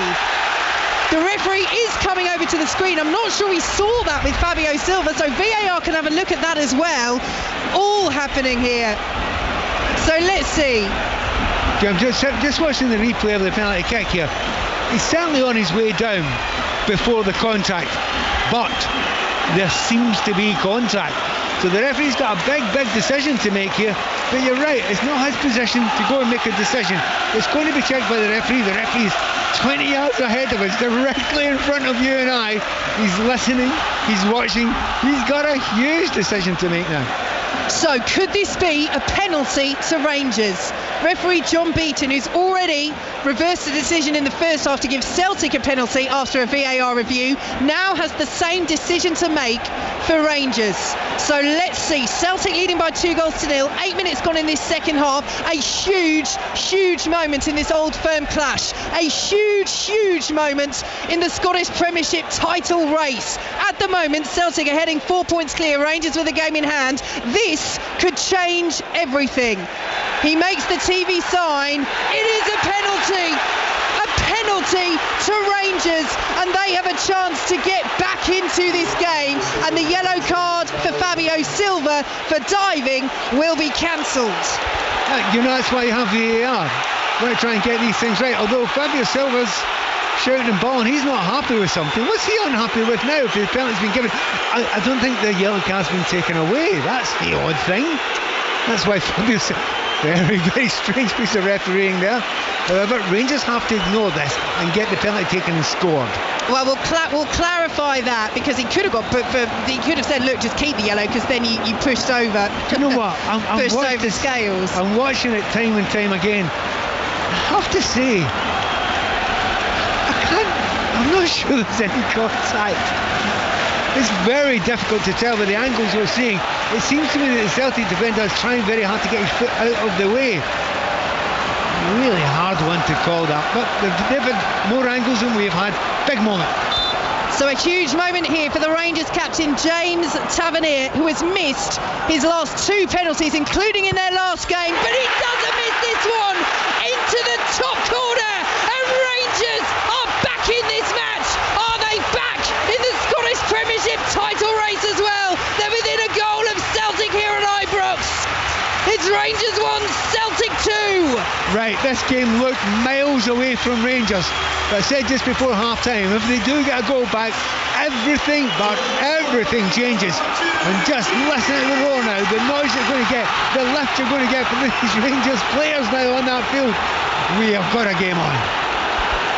We do indeed. We've got a title race on still as Celtic come down this right-hand side. Won't be reached by Nicholas Coonan. Now we talk about the atmosphere inside Ibrox. 50,000 Rangers fans, no Celtic fans in here. They were putting the pressure on in the first half on their own team. They were expressing their frustration, but listen to the support now for the home side. And this isn't going to stop. They're going to have to get behind their team. They're still in 2-1 down. The start of the second half, Celtic haven't really created much. They've not been on the front foot at all, and certainly they need to adapt that, Celtic, because they're now being slightly controlled in that midfield area, which did not happen in the first half. And here goes Fabio Silva racing over the halfway line, driving towards that penalty area, still going, lays it off unselfishly. Seamer, little deflection, pulls it back across. Fabio Silva's there, and it's scrambled in at the far post for Rangers, and Cyril Dessers runs away celebrating, and in a moment Rangers have turned this game around at Ibrox. 50,000 fans go absolutely wild because they have come from 2-0 down in this Old Firm clash to level it up at 2-2 with Celtic. Remarkable. It's looking like another Old Firm classic we've got in our hands now. They could have been dead and buried before half-time, Rangers, but they kept on going at the start of the second half, particularly, and maybe 5 minutes before the half-time whistle.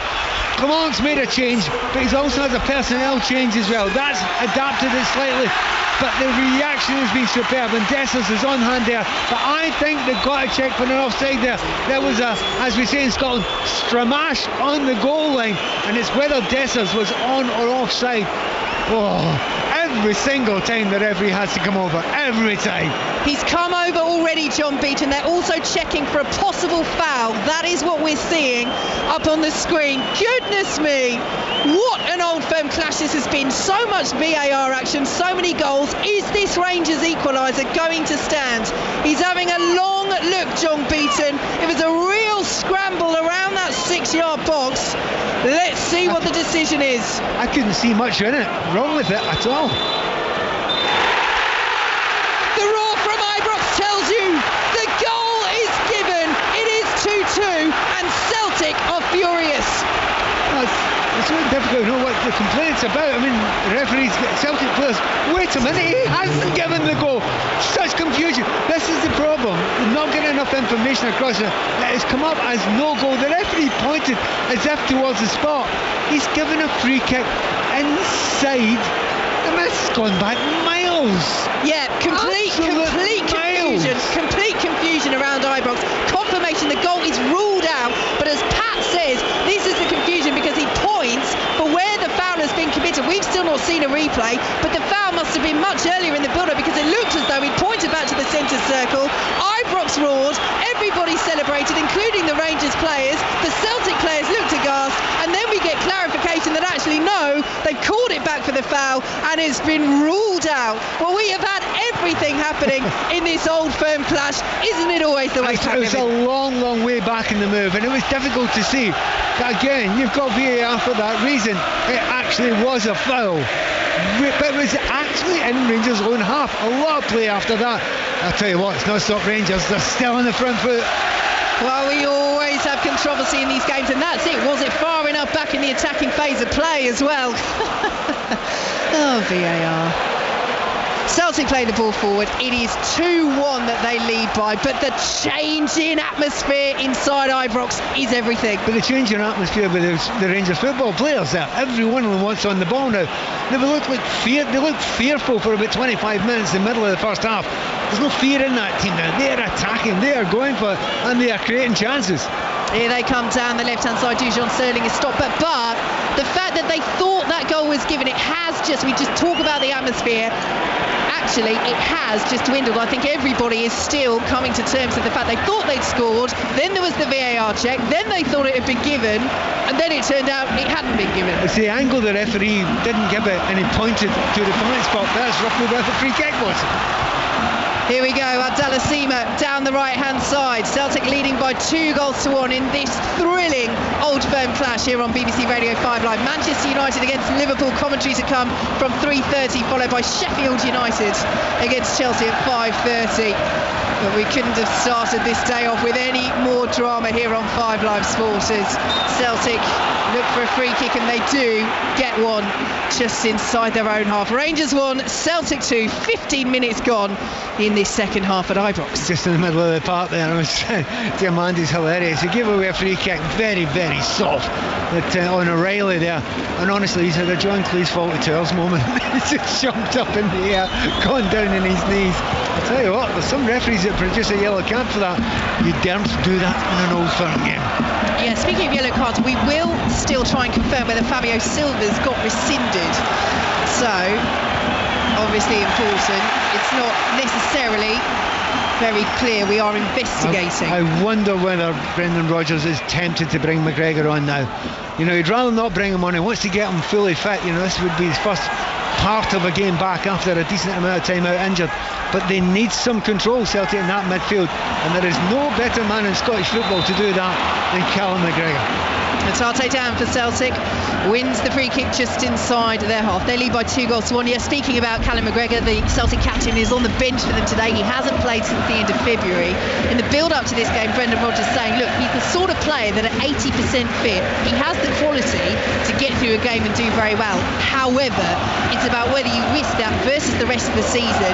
And let's just recap where everything stands. We've got the split in the Scottish Premiership after next weekend's round of games where the top 6 and the bottom 6 play each other to round off the season. The final derby between Rangers and Celtic will be at Celtic Park, so they've got that to think about. And they also have the issue of knowing that Rangers still have this game in hand. So let's head for an update from the rugby while we just have a break in play for a Rangers injury. Half-time, bit of a classic here. Northampton 14, Munster 14, 2 tries apiece. O'Brien and Haley for Munster, Rahm and Tommy Freeman for the Saints. Freeman just continuing his excellent form with England and the Six Nations ghosting in to make it 14-all. It's set up brilliantly for the second half. Thanks very much. Commentary over on 5 Sports Extra. So, Diamande was the player who was down receiving treatment, and he's back on for Rangers. I don't know if we're frightened Rangers supporters. But you've actually hardly mentioned Kyogo's name all day. There's so little involvement from the Japanese, and he's usually so pivotal to these games. And you just wonder if Brendan Rodgers maybe wants somebody who holds the ball up a little bit better up front now. Well, he has scored what have proved to be the winners in both Old Firm clashes this season. Kyogo Furuhashi. Suter races down the left-hand side. The Rangers centre half. What a run that was. Stopped on the edge of the penalty area. Not another VAR check for a penalty. We've had 2 given so far, thanks to VAR, as Tavernier brings it down the other end under pressure from Maida, and Butland takes his time with the clearance and just about gets away with it as Diomande plays it forwards. For Seamer to chase, and he's got space up against Greg Taylor. The Rangers, Abdallah Seamer coming forward. Taylor with the block on the edge of the area. Seamer will win the header, and Lawrence will loop the ball up to the far post. It's a shocking delivery, and frustration once again expressed around Ibrox, and Celtic have a goal kick. I think Brendan Rodgers is very, very close to making a change in it. I mean, they're second best in the second half, so he has to adapt it, under so much pressure. Even just to slow the game down, change the attitude of the players, and maybe comes as no surprise that he's going to make that change now. And that change will see the captain return. Callum McGregor is replacing Rio Hatate. And more changes afoot as well. Nicholas Kuhn is replaced by Yang Hyun-jun. Looked for a moment as though it might be a triple change for Celtic, but they're just going to have the double. And confirmation that Fabio Silva's yellow card was rescinded. The confusion around that was he then pushed over Liam Scales. So it was rescinded for the dive. That obviously when you give the penalty, you've got to rescind that because it's no longer simulation. But we wondered, because he was so furious, Fabio Silva, even when the referee came over to him, that whether he just said, right, but you still get one for pushing over Liam Scales guarding the penalty spot. I think he was still just fuming about the fact that the referee said he dived. But anyway, Rangers got the penalty. It was scored by Tavernier. They then thought that Dessus has equalised seconds later. But that goal was ruled out for a foul in the build-up. It's Rangers 1, it's Celtic 2. You're listening to BBC Radio 5 now. So fairly quiet Old Firm game now. Yeah, you've not missed much. Not much, haven't if you're just tuning in. Please stay with us later for commentary of what promises to be a huge game in the Premier League. Manchester United against Liverpool from 3:30, followed by Sheffield United against Chelsea at 5:30. Here at Ibrox in the sunshine, Diomande turns on the edge of the centre circle and races over the halfway line. Advantage played. He was having his shirt pulled there as Seamer goes down, challenged by Greg Taylor. That will be a free kick to Rangers, wide right position midway through the Celtic half, and the referee, they have given the free kick, but he's telling him to get up because he's not going to. Look, to me that would have been normally a yellow, I have to say. I think he's quite lucky to get away with that one, Greg Taylor. He's not been absolutely convincing in all his decisions, the referee, but I'll always give him the get out. This is the toughest game you will ever have to referee, just about. So free kick to Rangers. Tavernier swings it in, right-footed. Fabio Silva flicks it on, but out of the penalty area. Lundstrom helps it forward once again. It's cleared away by Taylor for Celtic. Rangers send it forward once more. Lundstrom chasing down the left-hand side, but he won't keep it in, and it's behind for a Celtic goal kick. Pat Nevin. It's about Rangers trying to keep up that intensity. They've had such brilliant intensity since the start of the second half. Celtic would love to slow it down. That's why they brought McGregor on, just as I suspected and suggested they would, because they weren't controlling the game. McGregor's actually hardly had a touch yet, but he will give a lot of back calmness to that midfield. Well, certainly that's what Celtic will want. Suter clears it away for Rangers. Lundstrom will help it on. Well, it is a risk with his fitness, but it's a calculated one that Brendan Rodgers feels that he is able to take, as Fabio Silva won't keep that ball in down the left-hand side. But again, they're right behind their side once more, these Rangers fans. There was so much frustration in the first half where Rangers were second best. But now we've seen their side get it back to 2-1, and could have been 2-2 were it not for a goal ruled out by VAR. They sense they can get something from this game, as really they need to, as Rangers headed forward on the halfway line. Suter with that bandaged head looking for Dujon Sterling. He does almost retain possession. He's claiming a free kick there, and he will get one over on the far side for Rangers, third of the way inside the Celtic half. You think about it. You mentioned about the wind in the second half going with Rangers. Actually, I kind of slightly poo-pooed that idea. I think you're right. I think it's a big, big difference now. Celtic have hardly got out of their own half in this entire period. Now, part of that is Rangers closing much, much higher up the field, which they had to do. But also, that wind's made a difference. Tavernier is over this free kick. The Rangers captain swings it high into the penalty area, and Lawrence was in there and sends it over the bar. Good run made by the Rangers attacker, but the chance is gone. Well, you think about it in the first half when Celtic had a player that was, chasing in there, and the ball hit off him and went in the goal. Well, that time Rangers were unlucky in almost exactly the same situation. And it's not that I'm reading Brendan Rodgers' mind, but he's made the same changes I suggested again a few minutes ago. Yes, Kyogo Furuhashi, who scored what proved to be the winners in both of the derbies this season, will be replaced by Adam Idar on loan from Norwich, joined in January, and a double change being made for Rangers. Ravi Matondo is coming on, and Todd Cantwell as well, who dropped out of the starting lineup. So Fabio Silva and Tom Lawrence coming off, Ravi Matondo and Todd Cantwell coming on for Rangers. Do you know, there's always kind of hate figures on either side of the Old Firm.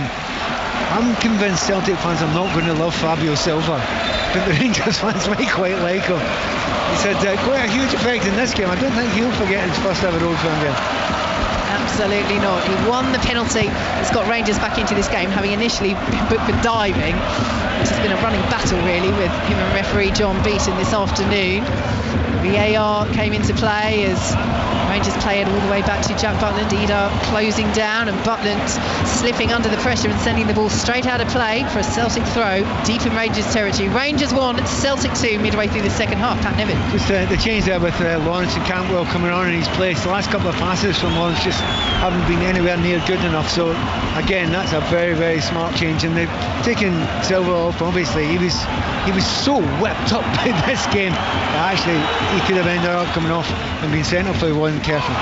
Throw into the area is claimed by Jack Butland for Rangers. Yeah, interesting one, because I don't know, I just got the sense that Fabio Silva, having won that penalty, was almost set to enjoy his best spell of the game. And he's still talking to Philippe Clement. He's not happy about having come off here, Fabio Silva, but he is now doing the high fives with the Rangers bench. It's been an interesting introduction to the Old Firm for Fabio Silva, you feel? Well, certainly, and maybe Clement doesn't realise that yellow card was rescinded. Maybe that's the thing. So Rangers coming down the right-hand side, challenge on Tavernier on the halfway line. He's been given the free kick, and Maida is now into the book while stopping that free kick being taken quickly. Rangers on top of the moment though, Pat. They're giving themselves a chance, and after the first half, it didn't look like that potentially was going to be the case. Yeah, the energy levels of Celtic were so high in the first half, closing down. Just not happening anywhere close to the second half. Maida's doing it a little bit, but the rest of the team, not so much. Here goes Tavernier, too much on it for Seamer, and again there's frustration around Ibrox, and he raises his hand, James Tavernier, but he does show again the strength of this wind. There's blue ticker tape, little bits of it flying around in the air, but it's even those low balls along the ground are being picked up by the gusts around Ibrox. It's normally one of those, and there's a lot of wind, you've got to watch for the high balls. Even the low balls, it's kind of getting the momentum behind and sending passes out of play. Yeah, and again it's zipping off the surface because there's a lot of moisture around as well. So it's very, very hard to play these passes. A lot of frustrated fans here, but there's a good deal of understanding as well that it's not an easy situation for a lot of the players. 26 minutes gone in this second half. Celtic still lead by 2-1 here at Ibrox on 5 Live, and Taylor's won the ball for them. Coming down the left-hand side, ball dinked into that central position. Young is trying to turn away from the attentions of Dujon Sterling, but he can't do so, and here goes Ravi Matondo down the left-hand side for Rangers. Little ricochet, won't fall kindly for Todd Cantwell, his fellow substitute, and Celtic will bring it down this right-hand side, and they win the free kick just inside the Rangers' half. It's a very hard game to come into just now. Young's come on there, he's managed to win a foul. Well, actually, it wasn't Young on the far side, it was O'Reilly, but he managed to win a foul. But it's so hard to get to a pace of a game like this, and right now Celtic come a little bit back into it without, as I say that, Carter Vickers just saved Celtic with a last-ditch effort. Yeah, Dessers coming through the centre. Dessers, who's had an equaliser ruled out by VAR for a foul in the build-up, and all of Ibrox thought had been given. In the end, it turned out he was chalked off, and that's why it's Rangers 1, Celtic 2. As Rangers come down this right-hand side, a Celtic win really puts them in pole position to retain the title. As Rangers pick it up once more outside the Celtic penalty area, it's all Rangers at the moment. The blue shirts streaming forward as they pick it up 5 yards from goal. Campbell now has it right hand side of the penalty area, down to the byline. He tries to go, it's pulled back to Tavernier, and it's just over the head of Dessers at the far post, and Celtic will clear up towards halfway. Idar can't reach it. Good header by Goldson, but Celtic trying to win it back. Diamande saying he got the ball. Referee John Beaton agrees. Celtic have a player down, but Rangers are continuing to play on. Ball into the area, it's cleared away, and now he will stop it because it's a head injury. Can't believe he let it carry on there. I mean, the one thing you must stop is for head injuries, and it's difficult for this angle. The referee was quite close to it. He seemed to think it should be carried on, but unless he thinks it's a complete dive and he's pretending, head injury, he must get on. Having said that, Yang's got up and he's okay. Yes, back up to his feet. And referee John Beaton is calling for the ball, and we will be underway shortly. Callum McGregor, the Celtic captain, who has come on, has closed down quickly, plays it to Liam Scales, who plays it into the head of his captain, Callum McGregor. Rangers have won the ball back, but Diamande lashes it forward. It's all the way through with Joe Hart. Well, the first 15 minutes of the half, maybe 20, the Rangers were so far ahead. Brendan Rodgers is trying to make a couple of changes. It's kind of helped a little bit. We've still got to say, Celtic have been in the Rangers half maybe twice, 3 times in the last 20 or so minutes. It's one-way traffic. Here comes Celtic though, down the left-hand side. He does ball into the penalty area. Rangers just about do enough. Butland clears away under pressure from Yang. Rangers have a player still down inside the penalty area. At the other end, Carter Vickers is waiting for Joe Hart to come out, and he does. Clears over the halfway line, and Celtic will play it forwards once again. Ball from O'Reilly is intercepted by Suter. It's Sterling who's limped back up to his feet for Rangers, and Connor Goldson is trying to get his teammates to play the ball out, but hasn't been able to do so. Celtic now have a player down over on the far side in the sunshine. Everything has happened in this Old Firm. Flash as the free kick is given to Celtic midway through the Rangers half. Rangers 1, Celtic 2. Half an hour gone in this second half, and Celtic take the free kick quickly. Another Rangers player has gone down. No, that's Sterling. He's nowhere near fit to carry on. There's no way the referee was going to let that continue, but it's calmed down. I think this is not good for Rangers. Rangers want to keep the pace up as much as possible. They've got a really good momentum going, whereas for Celtic, if they can slow it down a little bit, calm it, maybe try and get, as I say, McGregor on the play. Sterling, just the way he was moving after that, I mean, that looked like as if he's got a bad one. Don't think it was a kick or anything. That was just the way he fell in the challenge as he was falling through. But it's calmed down, and we can almost breathe for a moment or two. It won't last very long. Rangers will make a change by they will, yeah. Kieran Dowell, he's not played since the start of January, really struggled with injury this season. He's preparing to come on. They don't have Ridvan Yilmaz on the bench, Rangers, in terms of who could replace Dujon Sterling. Barisic, who Sterling came in for this game, but have to wait and see what happens. But it does just suck the momentum out of this game, and as you say, Pat, that is not good news for Rangers. It's not over with this result in terms of the title race, but Celtic, well, it would be theirs to lose. They go 4 points clear. Rangers have the game in hand, and the final Old Firm derby post-split will be at Celtic Park. And again, there won't be any away fans there, so it will be 60,000 roaring for Celtic. If Rangers can get an equaliser, I think it's still slight advantage Celtic. Yes, even though Rangers have that game in hand, they've still got the home derby to come. But it really makes it so much tighter as Celtic win, and they're in a great position to retain the title.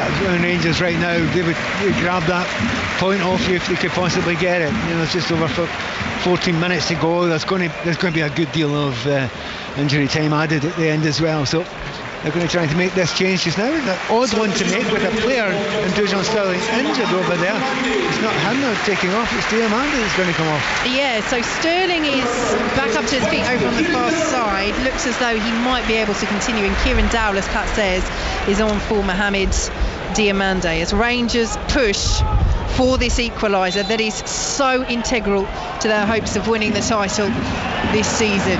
Celtic in possession though, over on that far side. Here is their captain, Callum McGregor, closed down by Todd Campbell, but Johnston will bring it forward now. It's lost on the far side and then won back by Celtic, but Kieran Dowell just off the Rangers gets the foot in. They almost lose it, but do pick it up once more, and here they go over the halfway line. It is Dowell. He has Seamer to his right, slides it through. Seamer trying to get there to the byline.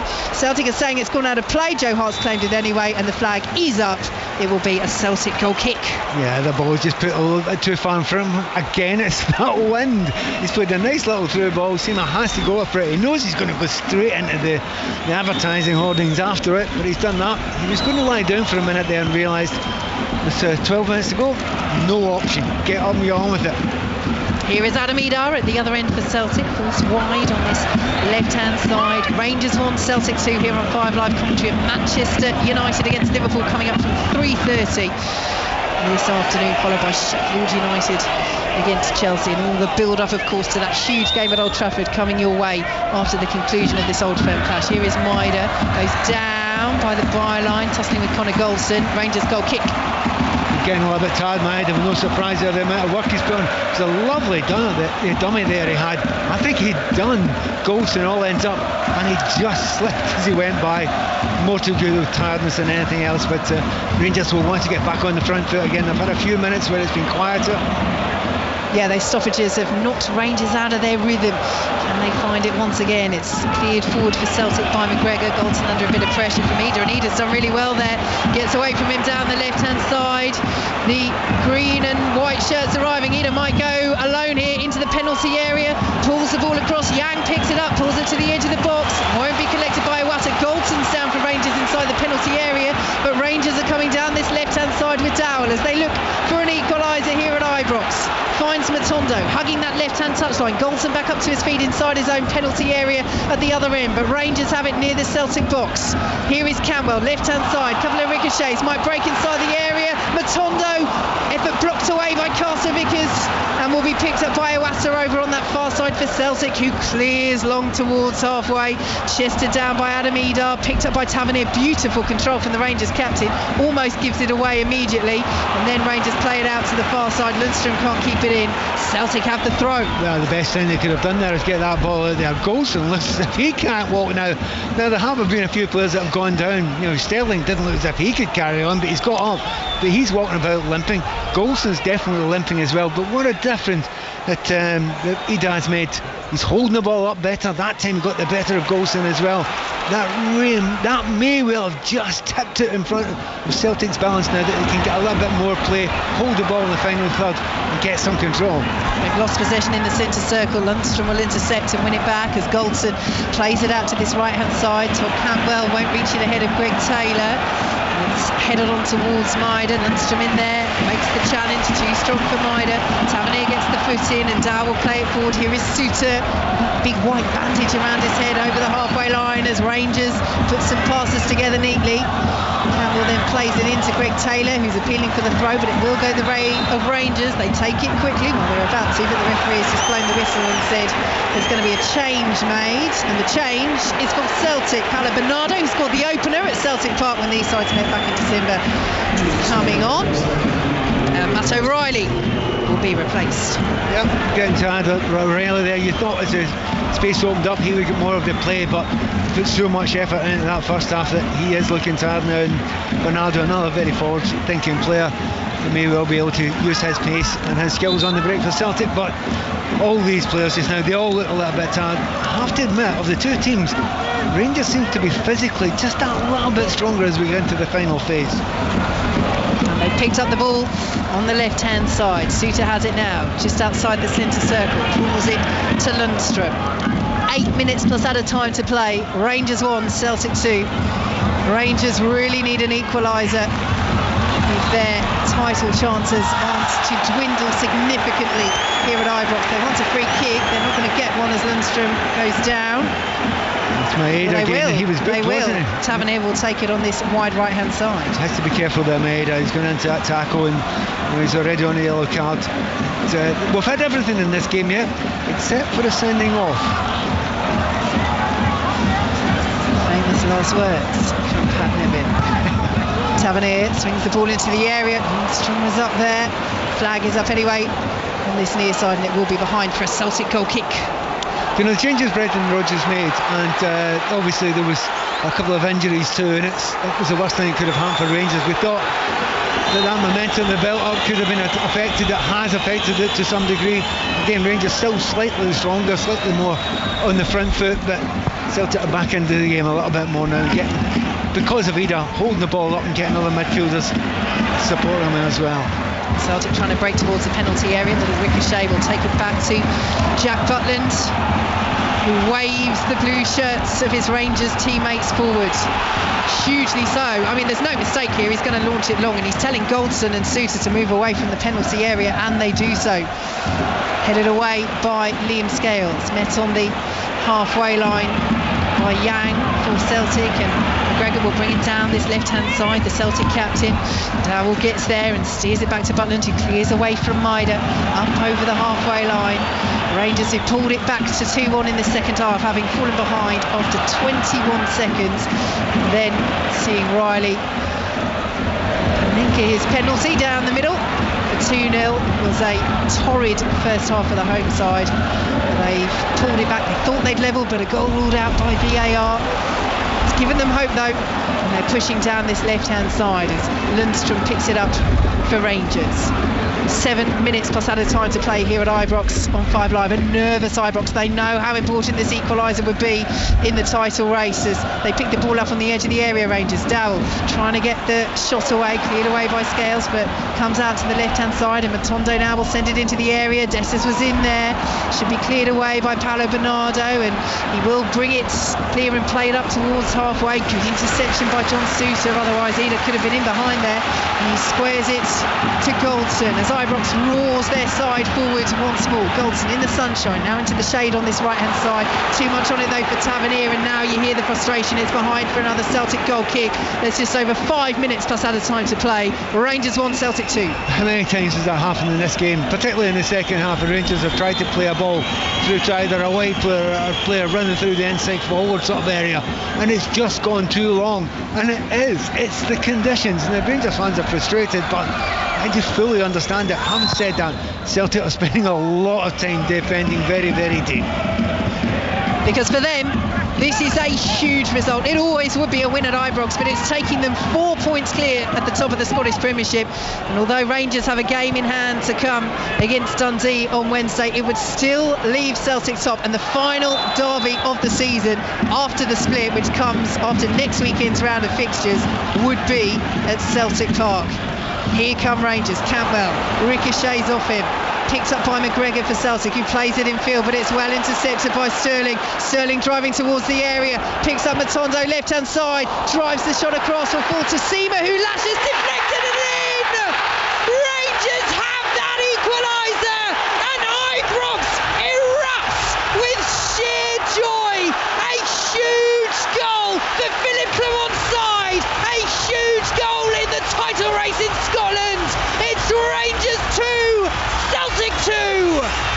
Well, apart from being a huge goal, it's also a cracker. Let's be fair about that. It's come across him there. He's having to take it almost in the half volley. The wind's blowing. There's no time to think about it. He has to catch it clean, and he lashes it, and it goes into the top corner. I do wonder if it gets the slightest deflection on the way on. He does not care about that at all. 2-2, 4 minutes to go.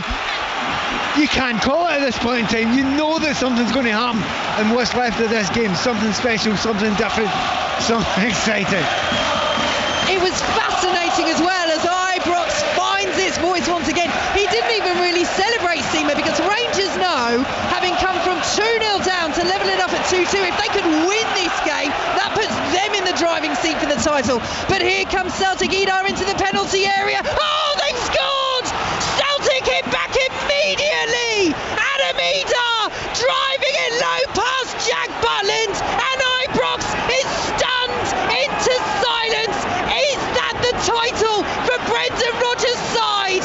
It puts them right back in the driving seat, and Rangers are heartbroken. They cannot believe it. I mean, the fans thought, well, there's only going to be one winner. If anyone's going to win it, it's going to be Rangers. And then immediately Celtic break up.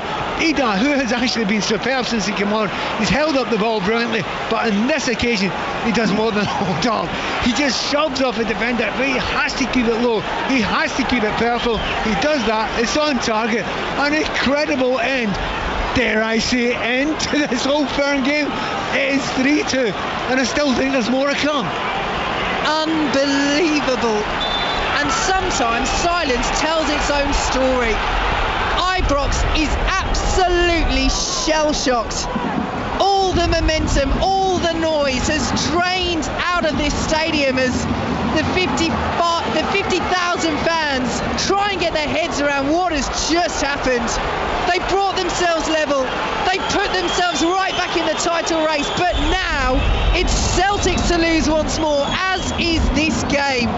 What a remarkable afternoon it's been in Glasgow. We're still playing. We're heading for added time. 2 minutes plus added time to play. Wow. I couldn't even begin to guess how long could be added as well. There's been quite a few injuries, loads of substitutions as well, a bunch of goals. It could be any number of minutes at the end of this game. Cleared away by Sterling for Rangers.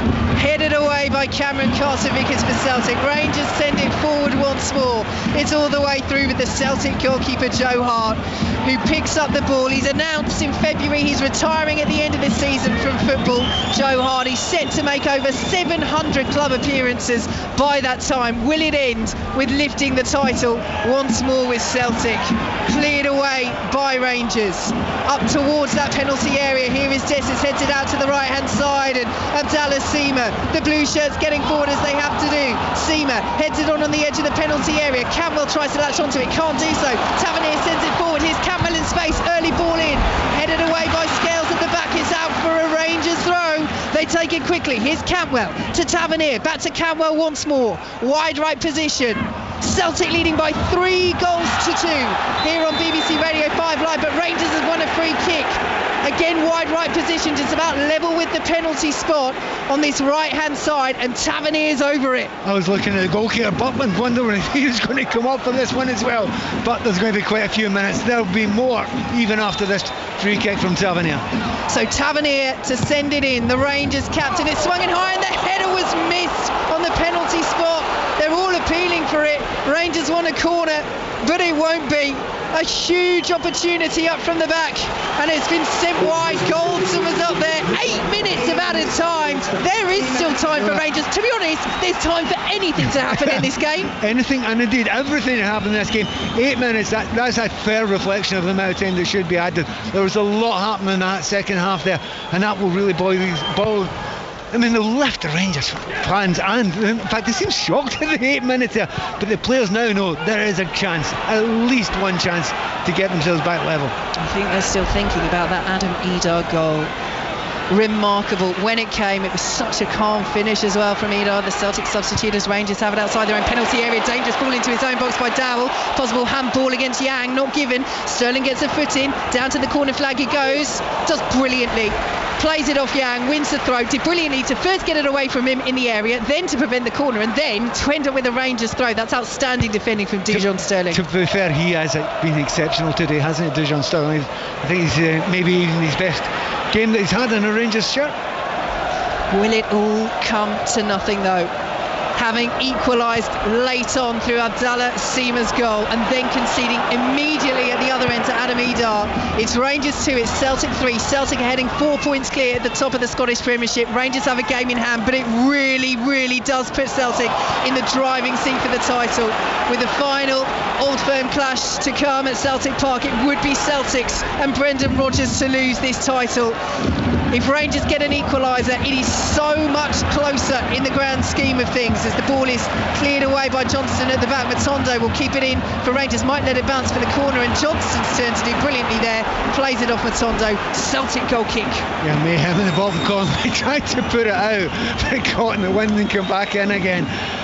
Just look at everybody around. I mean, there's no smiles. Well, there's one or two in the box that the Celtic directors are smiling, but they're shocked. They're amazed at what's going on here, but they do expect a little lift. How many times can Rangers come back though? They've come back so many times in this game. They have to do it again. 2 minutes of the minimum 8 have been played. Tavernier clears it forward. Rangers 2, Celtic 3 as it breaks to Cantwell, lays it off well to Dessers. 25 yards from goal, tries to play it to Matondo. Cantwell launches onto it instead in the area. The blue shirts getting forward. Cantwell forced wide over on that left hand side, pulls it back to John Lundstrom, and now Matondo has it on the left hand side of the box. Couple of steppos, goes for the corner. What a goal! What a goal from Ravi Matondo! And he's levelled things up for Rangers, and this topsy-turvy title race in Scotland takes another remarkable twist.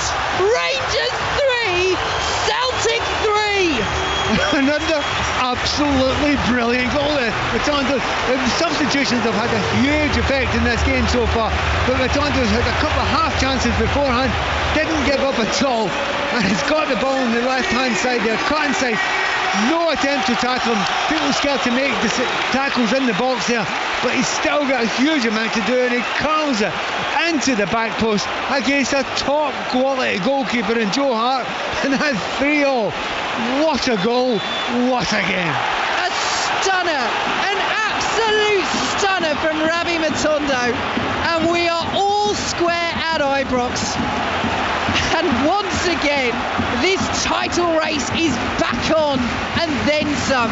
If it finishes like this, it'll be as you were. Celtic a point clear, Rangers with a game in hand. If they beat Dundee on Wednesday, they'll go top with that final derby to come at Celtic Park, but they've missed the ball inside the area. It's pulled back. Can Celtic get another goal? Immediately hitting back after a Rangers equaliser. Rangers, no. They win a free kick. Dessers has gone down, and it's a free kick to Rangers, and Ibrox once more is roaring their side to the rafters. They believe.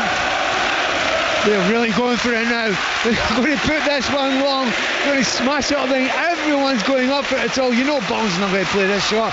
Rangers are going to try for one last opportunity. Dessers is injured, but he's getting up and getting on with it. Butland sends it long.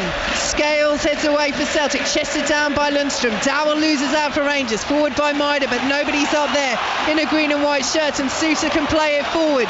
3.5 minutes of added time to play. Can Rangers win it in the closing stages? Can Celtic break away and get another goal? Anything could happen here on 5 Live. Azida's won it for Celtic on the halfway line. Cantwell trying to win the ball back. Lundstrom will come across. He's had a brilliant last 15 minutes, Lundstrom, as he plays the ball back to Butland, who clears on up towards halfway. A lot of players have had brilliant games today. Celtic have lost 3 goals, but I think Scales has been absolutely amazing. And now Celtic have got a chance to get a ball inside the Rangers half. Will they go long for it? Will they put it into the back post? Or will they accept the point that they've got just now? No chance. Neither of these teams are going to accept a point. They're both going for it right to the end.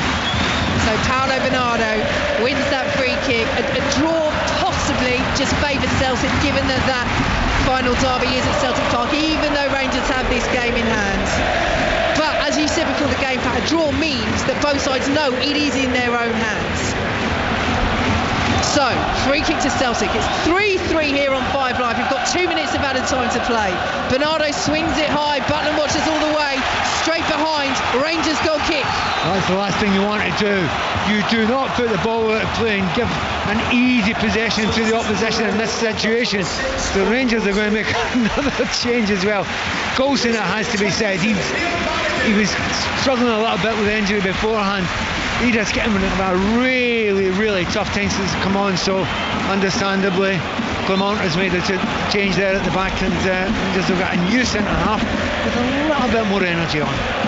Yeah, he's got to have energy for 90 seconds. He's got to have concentration for 90 seconds as Dessers is trying to get in behind. Carter Vickers clears away. It's out for a Rangers throw. We're into the final 90 seconds of added time. Rangers 3, Celtic 3. It's been an old firm clash for the ages. It's the biggest match between these two in the league for well over a decade because of what is riding on it. It's 3-3. We've had so much drama. Is there to be another late twist here on 5 Live as Bernardo wins the throw for Celtic over on the far side, just inside the Rangers half? And again, underline, Celtic aren't taking it easy. They want to get the ball. They want to play quickly. They want to get into attack. And you just love these games where it's like almost like a cup tie, a cup semi-final or a final. Both of them slugging it out to the end. I just wish there was extra time to come. It's exactly what it feels like, Pat. You're spot on. The Celtic play the ball towards the area. It's over the head of Maida. 45 seconds to play. And Rangers with a goal kick and perhaps one last chance to win this, which would put them very much in the driving seat to win only their second Scottish Premiership title in 13 years. Seaman's gone down, no free kick, throw to Celtic midway through their own half, 3-3. Just looking at everyone, the work rate, the exhaustion, how they react at the end of the game. I'll tell you what, the referee, go and have a long hot bath and relax, mate. Heart rate must be about 200. 15 seconds to play. Rangers have won it. Tavernier sends the ball forward. Scales with the header away for Celtic. Tackles flying in. Dessus drives just past the post with Hart on the stretch. And Ibrox thought that was the moment. They did, and I think Cantwell would have rather had a free kick. He's about 25 yards out. I think he was fouled there. Referee allowed it to go on, and it gave Dessers a chance to have a shot. Caught it well. Just getting past the post. What an end to the game that would have been. It just would have summed it up, wouldn't it, Pat? It was narrowly wide. I mean, Hart got across and down really well, really quickly. Might have saved it, but it had power. Clement, he's shouting he wanted the free kick because he knew he's got a player in Tavernier who would have loved that from there. The final whistle goes. What a breathless end to this Old Firm clash. This is a special fixture, and we have had a special game as it all spills over a little bit at full time. There's pushing and shoving between the Rangers and the Celtic players. Philip Clement's run onto the pitch to pull some of his players away. Suter and Scales in particular. Joe Hart has come to get involved as well. But Pat, we have seen an Old Firm encounter for the ages here. It finishes 3-3. Yeah, a mere classic, an instant classic. Part of the reason was because the conditions were difficult. It led to some mistakes, but in amongst that there was some good football as well. It never slowed down from the first to the very last minute. There was incidents, there was goals, there was bookings, there was VARs all over the place, there was fans changing their thoughts every second. Rangers fans were in the depths of depression, and then there were the heights of utter excitement. It just kept on changing. It's a real shame here. It's finished this moment here where all the players are kind of facing up to each other. They're walking away from each other just now. I will say one thing. Both managers, right at the end, turned round to each other with the broadest of grins and gave each other a big hug. Now that's actually brilliant to see that. At least they understood that this has been a classic and it's all going to happen again in a few weeks' time. And there will still be so much on the line because in terms of the table, we're as you were. Celtic are a point clear of Rangers, who have that game in hand against Dundee on Wednesday. If they win that, they will go 2 points clear. Then we have the final round of fixtures next weekend of the regular season, and then it's the split where the top six and the bottom six in the Scottish Premiership play each other to round off the season, and the final derby will be at Celtic Park. It is a thrilling finish to this season, just as it was a thrilling finish to this game. It started so brilliantly as well. Celtic ahead after 21 seconds, but those three late goals, Rangers equalising, Celtic going up the other end and scoring immediately, but then Rami Matondo, 93rd minute equaliser. As you say, we go again, they go again. The title race still very much on. What a game at Ibrox. It finishes in this Old Firm clash for the ages. Rangers 3, Celtic 3. An instant classic at Ibrox. You have seen with us on 5 Live, Pat Nevin, many Old Firm fixtures. This one must be near the top. Yeah, absolutely brilliant. You couldn't call it. Well, you looked as if you could call it just before half-time because Celtic was so far the better team, technically better. Rangers were bordering on insipid for periods of the game, but their manager's got hold of them and he's adapted it and made a couple of changes as well, but they've come out with the right attitude, and from there on in for the entirety of the second half it was mayhem, but really interesting and good mayhem. tough one for the referee because there was so many decisions to be made. People will complain about VAR. You need that in these games because you need eyes in the back of your head, or at least a referee somewhere else to help you a little bit. Lots of big decisions made. Rangers fans will complain that one of the goals that they didn't get, that Dessa scores, that was called out because it's something that happened maybe 10 seconds before in the play.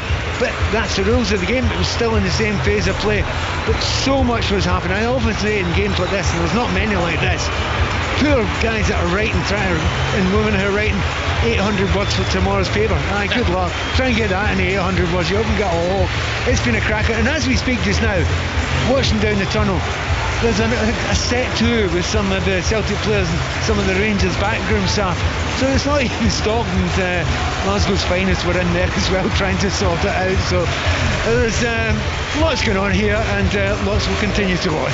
Somewhat ironically, I've just seen the Manchester United part owner, Sir Jim Ratcliffe, here at Old Trafford, wandering pitchside, dressed head to toe in green and white, green suit, white shirt, even down to the green shoes. Don't forget, we're bringing you full commentary of Manchester United Liverpool here at Old Trafford at 3:30. But let's keep reflecting to what we've just witnessed at Ibrox.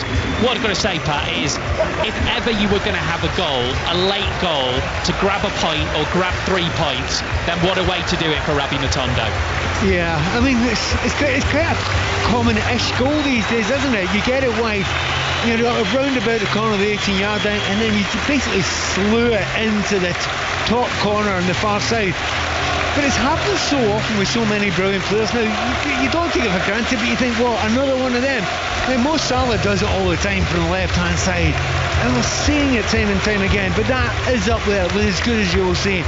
Matondo only on as a sub, and if you're going to score a goal that's going to get an equaliser in a huge game that means so much, you do want it to be a cracker. You don't want it to be one of those ones at the end of the game when nobody really knows who gets the last touch. It was pinged into the top corner, as they often say in these situations. 2 goalkeepers in there, they're not going to stop that. So it was a great goal. This was fitting for what was, I mean, a really good game. Now, one or two people will say, oh, there was limitations to the quality, particularly in the passing in certain areas. I think that was a lot got to do with the conditions. You know, we've had the storm. Kathleen's been hitting the west side of the country, and that certainly had an effect in the game today, but it didn't affect the attitude to what the players had towards the game, and it really was thoroughly entertaining. And it's great to see that these teams are now so close together. For so long it hasn't been that way, and now every time you turn up and you want and expect to be entertained. And as I say, I've loved it just now. I'd love an extra 30 minutes. I'd have taken that. But the fact that there's another 90 to go before the end of the season, and possibly another Scottish Cup final as well,